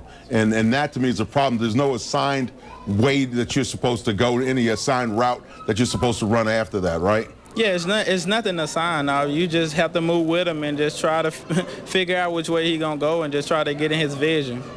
Hey, Earl, it's Pat Boyle. What was the reaction to you guys on the sidelines when Tommy Harris, leaves the game for unsportsmanlike conduct there on the 4th play from scrimmage? I mean, that hurt us to lose a player like Tommy. I mean, he's big help on our defense, and we missed him a lot this game. And, I mean, it was just a big loss overall. All right, Earl, thanks for joining us. Good game with the 7 catches for 93 yards, and we'll see you Thursday night in San Francisco. All right, thank you. In that press conference with Lovey, he said, sure, we can fix it. When we come back, I want to ask you guys just how you would try to fix this team right now, because there seems to be a lot of holes. It's not just one. When you brought up the Giants before we went to Lovey, yeah, they're not a good football team right now, but they also have an injured quarterback and they lost a key member in their secondary, maybe that's the reason why. When you look at the Bears, I understand, and Brian Urlacher's a big reason why we're in this spot right now. And Tommy certainly added or contributed to the problems today. And our lack of depth at safety is another big thing. I mean, when you're in the cover 2 and you're weak all the way down the middle, the center, at the under tackle spot, at middle linebacker, and at safety, you're probably going to find yourself in a covering hope, I guess. That's why I brought up the Giants, because they are a mirror image of the Bears. Because when you look at the Giants, they're young at receiver. They've got a good quarterback, just like the Bears. They've got a veteran offensive line. And when you look at their secondary, they've been beat up all year. And they're not executing right now. That's why they're losing. Yeah, because the Giants defense, you know, for all that they have up on with the front 4, they have struggled to get to the quarterback as well. And you're right, that does mirror a lot about what's going on here in Chicago. We'll get more into the problems of the Bears and how to fix them. First, let's check out our U.S. Cellular poll question. What is the for the coaches this coming off season? A lot of people claiming, you know, having issues right now with the Bears coaching staff. Let's get into the Bears offense drive by drive to start this game. Certainly Kurt Warner and company making the most of their 5 possessions in the first half, scoring 4 touchdowns and the 1 field goal. But if you take a look at what Jay Cutler and the Bears were doing, you know, he goes 5 of 6 for a touchdown in that first quarter. It was on, I think, the 3rd possession when Kurt and company had a 14-7 lead. Kind of felt the game slipping away because you knew the defense wasn't going to be able to come up with that stop, and you needed to generate some points. And at that point, Jay had no time. He had 0 time to throw. What did you think about the pass protection there, certainly early on when they needed it? Well, I think it hurts Jay, obviously, being in 3rd and longs. How many times when the Bears try something exotic, like the reverse to Devin Hester, -9 yards, they get all these negative plays, and then it's 2nd and 20, 3rd and 15. I mean, those are difficult to overcome for Jay Cutler. You just wonder how in depth this offense can get, because once they go off script, that's where it kind of nosedives for the Chicago Bears. Normally you dial up about 15 plays in your opening script, and then the Bears are always off of their script so early, depending on how the game goes. That's when they seem to have troubles. And Ron Turner, the offense coordinator, said that he wants to scale back this offense. It can't get any more simpler than what it is. Anytime they try something exotic, these guys cannot execute it. And so that's why you can expect this Thursday, it will be about as basic as it gets for the Bears offense. But Jim, how do you get into a rhythm? Like, you know, with all these complications and things like that, how do you find a rhythm to get into it? First, I don't understand the complexity of it. I mean, you know, number one, they don't do any motion. So the guys are sitting there. So on a pre-snap look, the defense doesn't really have to wonder what's coming at them in terms of changing formations. You know what it is. So, you know, how difficult can it be? You know, and you have about 4 or 5 run plays, it seems, that you run fairly successfully at times. So, how, you know, the passing game, I don't know. It seems to me that one of the things we talked about when we visited with Earl Bennett about, and I wanted to ask you as a quarterback, when you were in trouble and you're starting to scramble, what did you tell your receivers to do? Well, I think you phrased the question perfectly right, because you saw the Bears receivers just stand there. It's like, Jay, make a play with the football. You got to work to get open. Deep receiver goes short. Short receiver goes deep. Intermediate receiver, Earl, that would be you. Sideline to sideline. That's what you do in the scramble drill. So if Earl Bennett doesn't know, then that tells you that the coaches haven't taught that to him. So that's embarrassing in its own right. Let's go back live to Soldier Field, where our Kip Lewis is standing by with Israel Adonijah. Take it away, Kip. All right, thanks, Pat. Israel, another tough game. I mean, you go back to the Cincinnati game, almost a repeat of that performance. How do you explain that today? I mean, it's just disappointing. I mean, we put a scheme in all week. Guys work hard, and to come in and have a first half the way we did. I mean, I'm speaking for the defense. We're just better than that. Very, very disappointing. Jamar was here a second ago, and you talked to him a little bit. He's talking about, you know, just different mistakes, different plays, everyone not being on the same page. Is that sort of what's going on defensively? I mean, I don't know, but I know this game is a game of momentum, and you know, you got to execute early. Above everything else, you got to be able to be focused, and you got to execute early. And the team that comes out and is able to do that, you know, they get ahead, and as a defense, it's easy to get in the hole. And you know, this game, Cincinnati, we put ourselves in a bad position, and it's very, it's sick, so we gotta find a way to figure that out. A lot of people, we talked all week about the fact that Arizona had not run the ball very well this season, last in the NFL, but they hadn't really attempted to run the ball a lot. Were you surprised that they had that success? Obviously you were surprised they had that success, but why did they have that success? Well, I mean, they were going to run. When you look at the scoreboard, they had a lead that put them in a position where they could really exercise their whole playbook.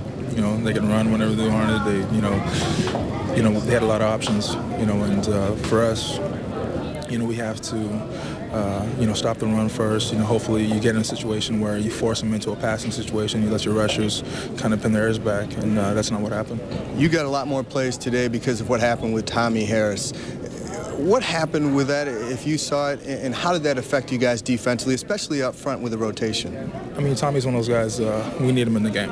He's a part of our defense. He's an important part of what we do as, a front line.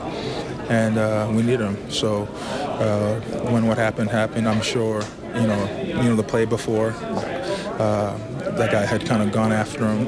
And, on that particular play, I think he was on top of him. Just trying to get under his skin. So I haven't really seen totally what happened. I think I caught the part that everybody else saw, and the refs got to be able to see the big picture of what happened earlier, and and just make a fair call. Okay. We're going to keep you for a second. Jerry Zoom is in the studio. He's got a question. Go ahead, Jerry. Izzy, what's up? It's your boy Zoom.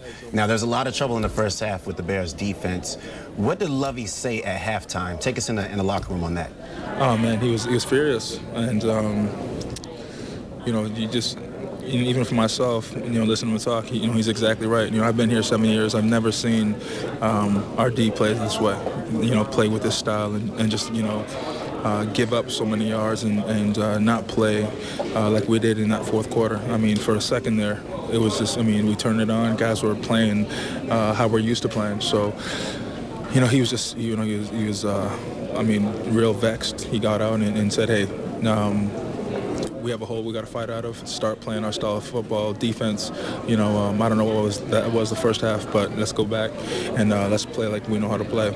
Well, Izzy, Jim Miller here, and you made a good point about momentum, because it seemed like you said, in the third quarter, that's when you guys started providing that pass rush. You guys were getting to Kurt Warner, throwing him off his mark a little bit in his drops. How does that not, how come you can't start the game with that type of intensity and carry it for 4 quarters? Yeah, I don't know. And that's kind of been, not just the game. We've had a couple games where we start slow. Everything Coach preaches is start fast and finish. This year, period, we've been able to, really play well in the third and fourth, but our first 2 quarters, we've had slow starts. So, that's, problem number one. We gotta start with that same intensity. Whatever we're drinking at halftime, we gotta drink before we start, so we can play with that same intensity and just play better. When the way that we put ourselves in the hole, especially early in the game, first drives, score, and then our offense has that pressure. It's just the way that we're operating right now is self-defeating. Hey, it's Dan Jiggers. I think what you guys are going to really be sick about those, when you go back and you look at the tapes, we always talk from week to week about gap integrity. Yeah. In the run game, these guys were slicing and dicing. They were taking huge chunks of yardage in the run game, and it seemed to me that what they were doing was the backs, before they were ever really touched, they were at the second level or into your secondary, and the gap integrity simply wasn't there. I don't know if that's a function of changing so many people around because of injury or what, but it really looked ugly today. Yeah, this whole defense is based on that, having that sound gap integrity, and knowing that every gap, A, B, C across is has a man in it, and it takes one guy out of position, one guy not being stout in his spot. It kind of disrupts the whole defense, and you're absolutely right. There was a couple of plays there where, I can't even tell you exactly what happened, but, something breaks to the outside, something leaks through the middle, and right away they're in that second level. And, that's not what we want. We don't want to put our safeties and our cover guys in a position where they got to tackle in a lot of space.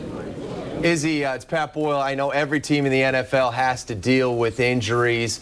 The loss of Brian Urlacher at the beginning of the season, Is that a major reason why you guys have struggled so much this year? I mean, I don't know, but whatever happens as far as injuries, somebody's got to step up. I mean, you can't use that as a crutch. You know, Lack's a great player. I mean, everybody knows what he's capable of doing on the field. He's not in. Somebody else has to step in and do more. You know, if one guy can't get it done, then, you know, all 11 guys got to rally and pick it up so we can play at that same level. There's no excuses. You know, I don't care what happens. I don't care who gets hurt. Everybody has to step it up to compensate for whatever we need. All right, Izzy, thank you very much for stopping by and for joining us on U.S. Cellular Bears Postgame Live. Thanks, guys. All right, we'll get back to Kip Lewis when he has more interviews with players. You know, you take a look at it, that game really mirrored the Bengals contest. And it's something that, you know, when you think of the Chicago Bears, you think of stellar defense. Now, certain years we got better teams defensively than others, but this, I don't think I can't remember the last time I saw a defense like this. Can't remember either. I mean, just based on third down, they've always been solid on third down. If you look back, you know, from past times, they've always been stout on third down, and just to come out in the first half and just give up 100%, it's just, you know, here's something that this is why it happens.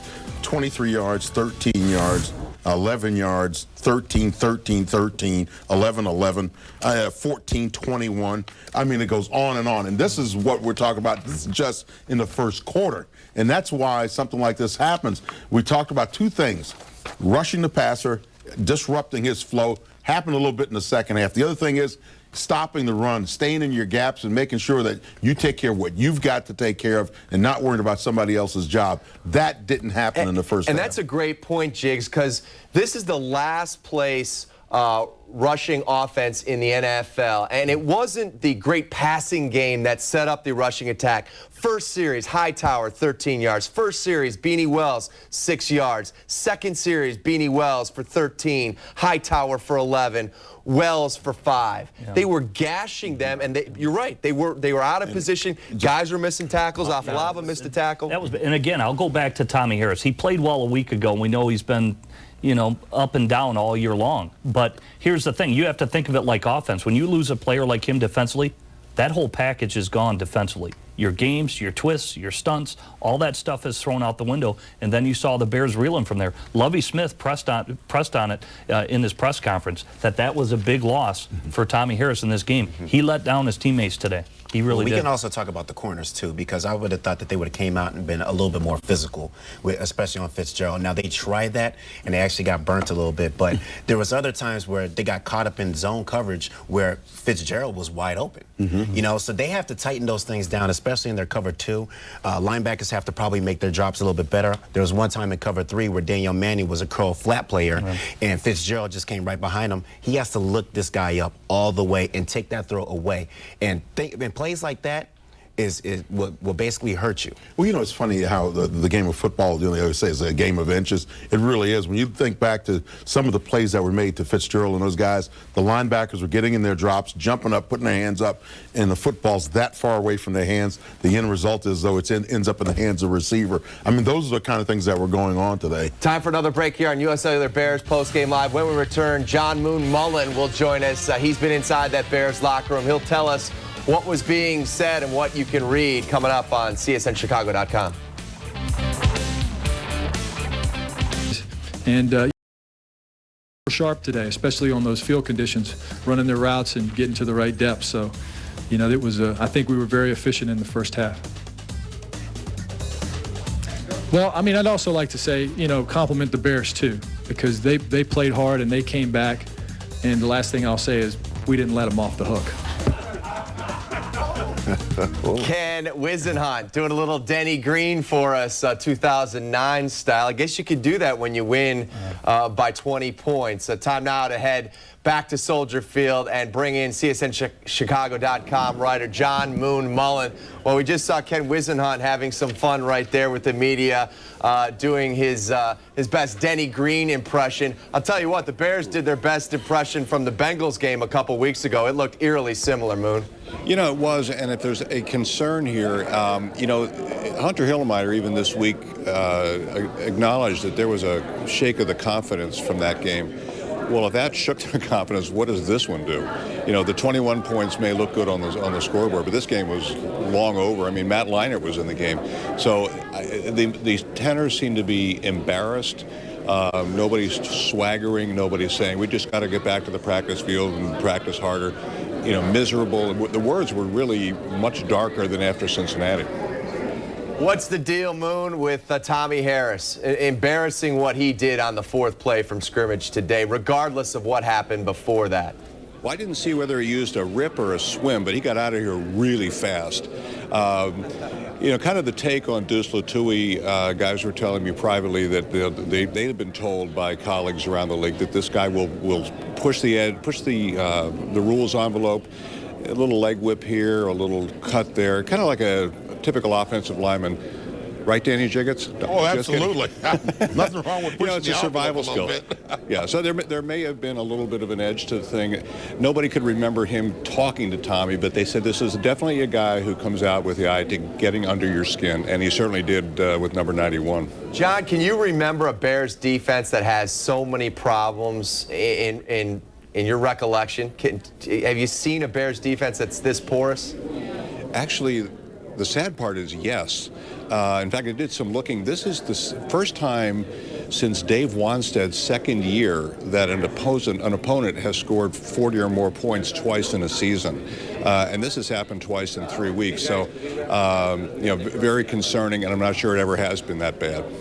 All right, what will you be writing about today? What horror story do you have for us on CSNChicago.com? I think we're just going to call this the obits and go right to the postmortem. No, they think they're 4-4. They can still save the season, but you're right, Pat. There's so many holes, and Kurt Warner seemed to find them all. Is Lovey in danger of losing that locker room right now? No. One part, a very nice accountability. Guys are they're not pointing fingers, they're pointing thumbs. And this is not on the coaches. I mean, obviously they've had some success with Lovey, so it kind of comes back to them. So no, I do not think there's any sense of Lovey losing this team. You know, I was with Pat and I were talking about that same subject earlier, and I said, well, you know what? When you look at, if you're on this team and you look at a coach that's probably owed, I don't know, another $10, $12 million over the next couple of seasons, I don't think you start worrying about whether or not, you know, he's lost you. You start worrying about your own job, and I think that's where probably a lot of these players are at right about now, because, you know, last week it kind of, you know, they put some salve on the wound a little bit, but still there was that underlying thought process that they weren't playing well. And then we said, what's going to happen when you have a quality opponent coming in here? Well, we found out today, and it basically goes back to the defensive side of the football. It really does, Dan. It's a great point, because there's a real sense, what you've seen over the last several weeks, you know, whether it's Gaines, Adams, whether it's, you know, whoever they add, the players know that there's somebody behind them on the depth chart. And after a game like this, you know, what they have to be concerned about is a coach saying, well, what have we got to lose? Let's see what Adams can do. So, you know, there's a way to light a fire under guys, and I think they'll use the depth chart maybe to do it. John, great stuff as always. We look forward to reading your work on CSNChicago.com. All right, guys, talk soon. Time for another break here on U.S. Cellular Bears Postgame Live. When we return, we will check in with the offensive coordinator of the Bears, Ron Turner.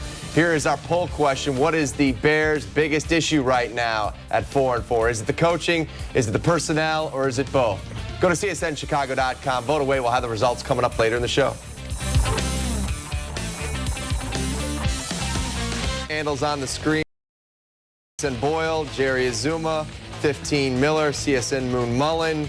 Jiggs is yet to jump on the tweet bandwagon here. You know, Zoom even tweets during the show. I do. During the show. Jim, do you tweet much? I haven't tweeted in a while. All right, well, I'm not good at multitasking we might have to tweak that and have you tweet a little bit more. Hey, Ron Turner addressed the media a short time ago after his team put 417 yards together and scored 21 points in the loss to the Cardinals. Here's Ron Turner. You know, it was our second series. We drove it down the first time and scored, got it the second time, got a couple first downs, you know, and then we have a play and negative play like that. I can't let this out. One play can't do that. I mean, you know, run the ball on first down on a reverse and lose 10 yards. You know, still got 2 more downs to get it. So, that, you know, a play like that's not going to deflate, you know, let the out of someone else or deflate a team. I mean, stuff happens, you know, try to run it, and sometimes it works, sometimes it backfires. It's kind of a hit or miss type of thing. Yeah, last week you talked about how you got to get better at everything. What do you think that you were better at this week than last week? Well, I just thought we executed better. Right? Mental errors, you know, they are mentally, as far as sense of urgency, as far as execution, did some things better. Obviously, penalties are annoying. Penalties, I'm sure, were annoying. Yeah. You know, those are things that we got to, as we talk about, we got to, you know, continue to work on and not hurt ourselves, and so we're continuing to work on. But yeah. Ron Turner after the 41-21 loss. Here's a team comparison between the Cards and the Bears. Since this game was pretty much decided at halftime, let's talk a little bit about the Bears beginning with their offense. 2 of 5 in the first half on third down conversions. You heard him talk about the reverse that they had with Devin Hester on first down, a loss of 10 yards there. Schematically, Jim, what did you see from this Bears offense in the first half that you liked and that you didn't? Well, I think I agree with Ron Turner. They were better. I mean, you know, in moving the football, they get the touchdown early, and then, again, they're out of their run game. They're off their script. They're having to throw every down by the end of the first half, and it was just all downhill from there. Accumulated a lot of yardage, you know, got some big plays, but it's just not enough points. You know, at the end of the day, I'm still my only criticism with Ron Turner is that they do not do a lot of motions. You see, look at Arizona today. Wide receivers coming in motion. It's window dressing. They're running the same plays, but it gives the defense a different look that they see defensively, and it throws guys off. If they hesitate at all, you have the advantage offensively, and that's where I think the Bears fail, because you see the Bears just come out, line up in static formations, and thus that's why other teams have called the Bears predictable. That begs the question, then why not? I mean, is it that much harder to suddenly say, well, we're going to do some motion here or there? And Jerry, what does it do to you defensively? Defensively, it throws everything off. You know, you want to figure out what the offense is trying to do, but then once you start adding emotion, there's audibles and there's because you're worried about being in the right spot. Then, right? You're worried about being in a different spot, so it really does confuse a defense. And why not? Yeah. Well, here's what I think. I think Ron Turner kind of explained it this week. He wanted to scale back the offense.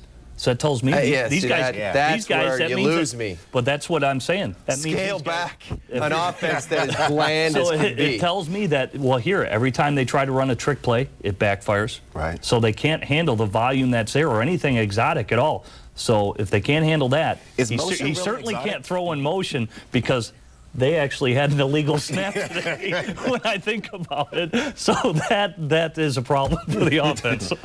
Greg Olsen, one of the lone bright spots, I guess, on this day. He's the first Bear since Marty Booker in 2001 to catch 3 touchdown passes in a single game. Greg addressed the media a short time ago. Let's listen in. Yeah, well, you know me then, because this is a team game, obviously, and at the end of the day, you know, we lost by 20, and that's really all that matters. In a tough home game, we knew we needed to come out and play well to beat a really good team, and you know, our hole we dug ourselves in the first half, we weren't able to come out of. That second time in 3 weeks that you guys had dug yourself a big hole, how deflating is that for a football team to, you know, basically swim upstream at that point? Yeah, it's tough. You know, you fall behind to a great team like Arizona with the way they're able to move the ball and score. You know, it makes it for a tough day. So we know that you can't, you know, to win at this level, you can't put yourself in that kind of hole, and we got to come out and do a better job next week on Thursday. You know, it's not ideal to play a football game 4 days later, but Lovey just said it might be the best thing for you guys. I think it is. I think, guys, you know, maybe we can take a little bit of positives out of the second half, both offense and defense, and kind of use that to spring us, you know, forward on Thursday night against another tough, you know, NFC opponent, primetime game. So I think guys will be ready for that one to come around pretty soon. On the first touchdown, what route did you run, and what did you do as Jay was kind of buying time there? Just ran down the middle of the field, and you know, Jay put the ball up and just trusted me to try to track it down, and I think Wilson kind of got spun around a little bit and lost track of the ball, and I was able to make a play on it. Greg, will you talk about how bittersweet it is to have 3 touchdowns in a game like this? Yeah. Obviously, nothing we did was good enough to win the game. So obviously, none of our performances, you know, we're too special or else we would have won. So at the end of the day, this is a results business, and we didn't get it done today. And no matter what you do personally, the object is to win, and we didn't do it. Is it unfair to say the team's going in the wrong direction? Yeah, I think that's unfair. I think we have a lot of guys with a lot of pride and take a lot of pride in what we do and what we stand for here. And I think that was evident in the second half, the way we fought back and, you know, clawed our way back, you know, with 8 minutes, you know, just down less than 2 scores. We gave ourselves a chance. So I think it shows a lot about what kind of guys we have here and the pride we take to playing for the Bears. And we know we have to play better. You think short turnaround can be good so you guys don't dwell on this?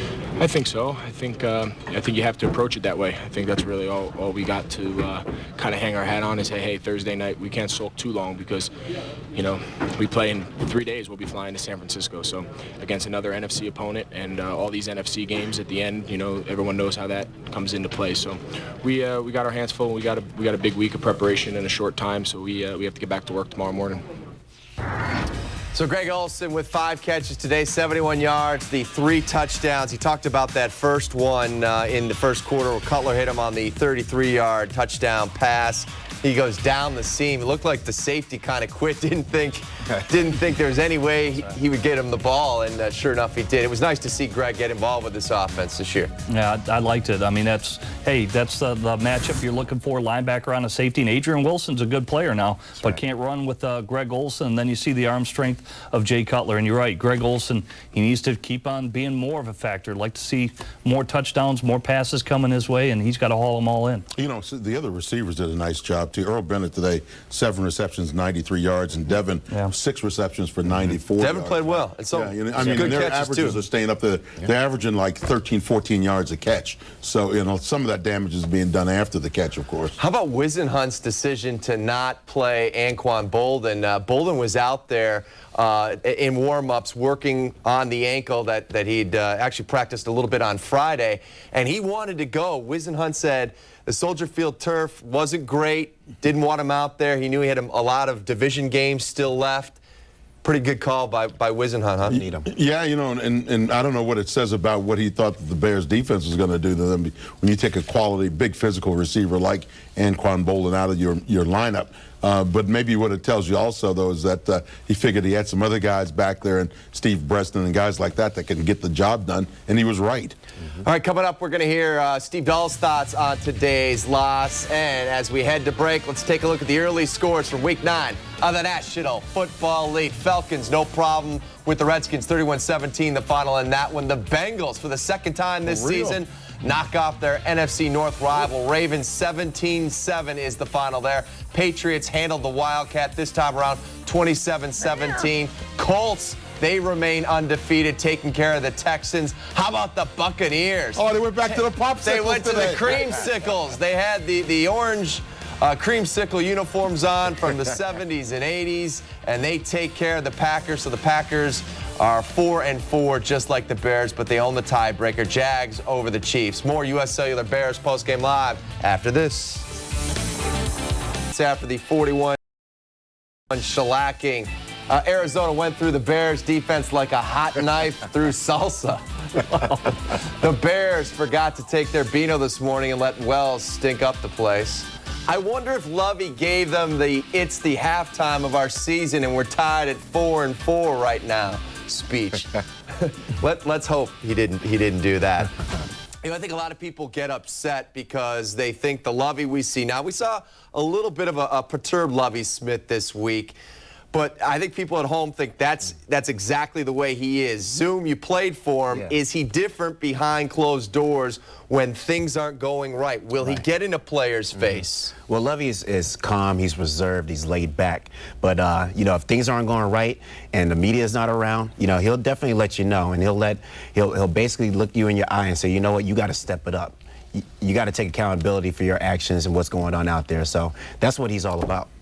Alex Brown got to the quarterback twice. 2 sacks today, the only 2 sacks the Bears registered. Alex addressed the media a short time ago. Why get so far down and then try to come back? Just start from 0-0 and play football. Play like, I mean, it's a cliche and everybody says it, but play like it's your last down. Just go hard. And I'm not talking about everybody else. I'm talking about myself. I got to do that too, and I'm not doing that. Alex, but I will do it. Should fans still believe in this team after the last 2 hours? We gotta believe. We gotta believe. We gotta believe. That's it. We have to believe in this team, and if we don't believe it, it really don't matter what everybody else thinks. If we do right this ship and go in the right direction, it's gonna be because as a team we decided, we made up our minds to do the right thing, to look at the little stuff and do your job every play. Not because the media said, okay, the team's good, or because fans say, okay, we're good now. No, it's because of us. We're either good or we're bad because of how we play and how our coaches coach and stuff like this. Everything is with this team. That's what makes us good or bad. That's it. Do you think it helps that the next game's on Thursday? Easier to put this one behind you? I don't. It's not easy for me.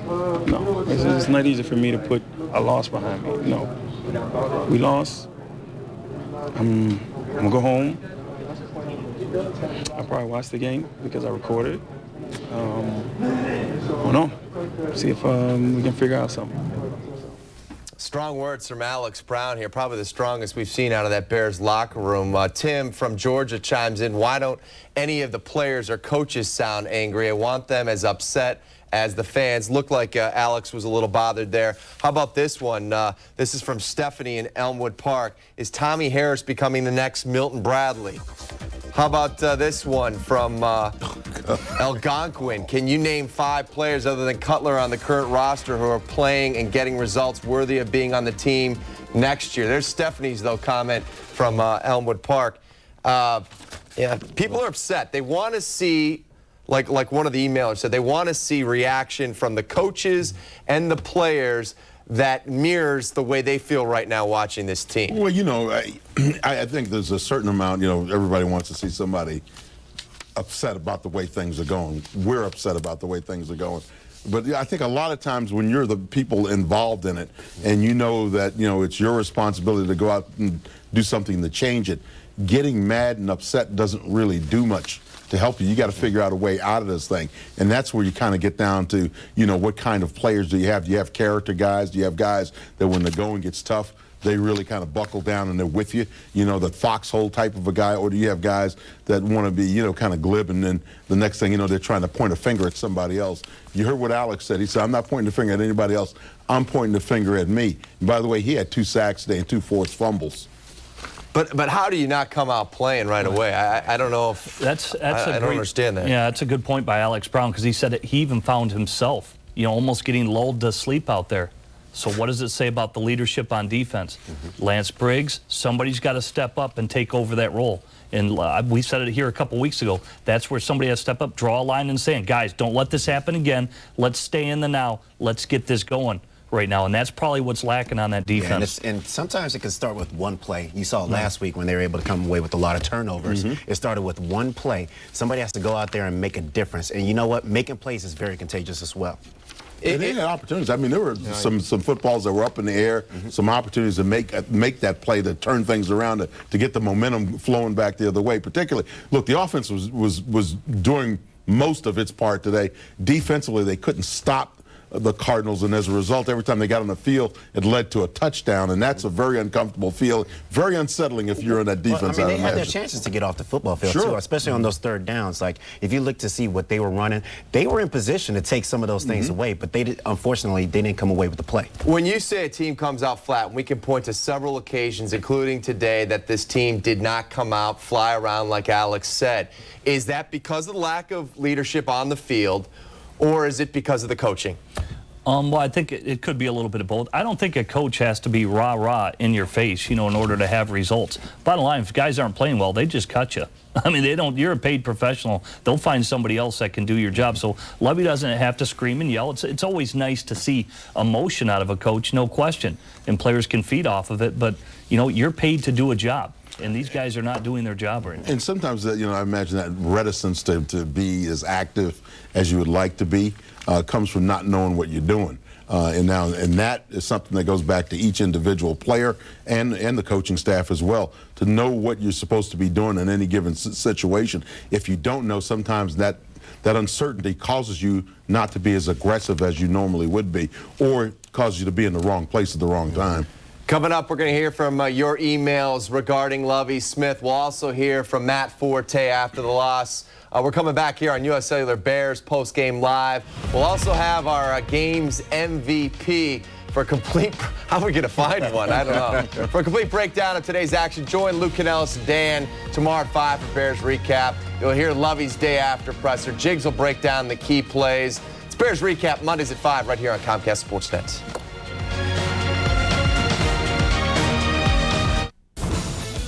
Tuesday, Derrick Rose and company look to send the Nuggets back to Rocky Mountain Country with a loss as they tip off at the United Center, followed by Toyota Bulls Post-Game Live. Bulls Nuggets Tuesday night at 7 on Comcast Sportsnet. Fans' best friend.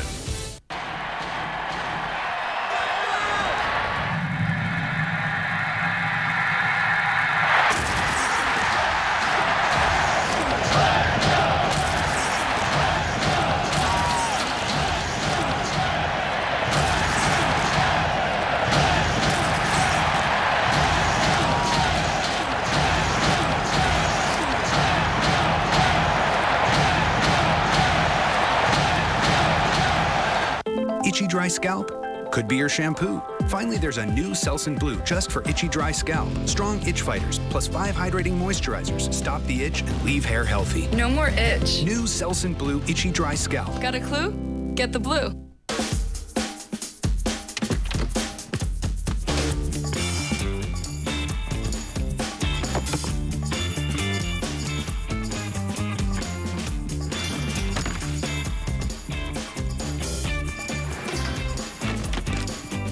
Introducing a sports car that's into whatever you're into. The all-new 2010 Mitsubishi Lancer Sportback. For a limited time, get the Lancer Sportback with 0% APR financing for 48 months. Dex, I need an internet cafe. Surf and Perk. It's open 24 hours. Dex, I broke a heel. Oh, love your souls. 5 blocks down. Repairs while you wait. Timed in on this point.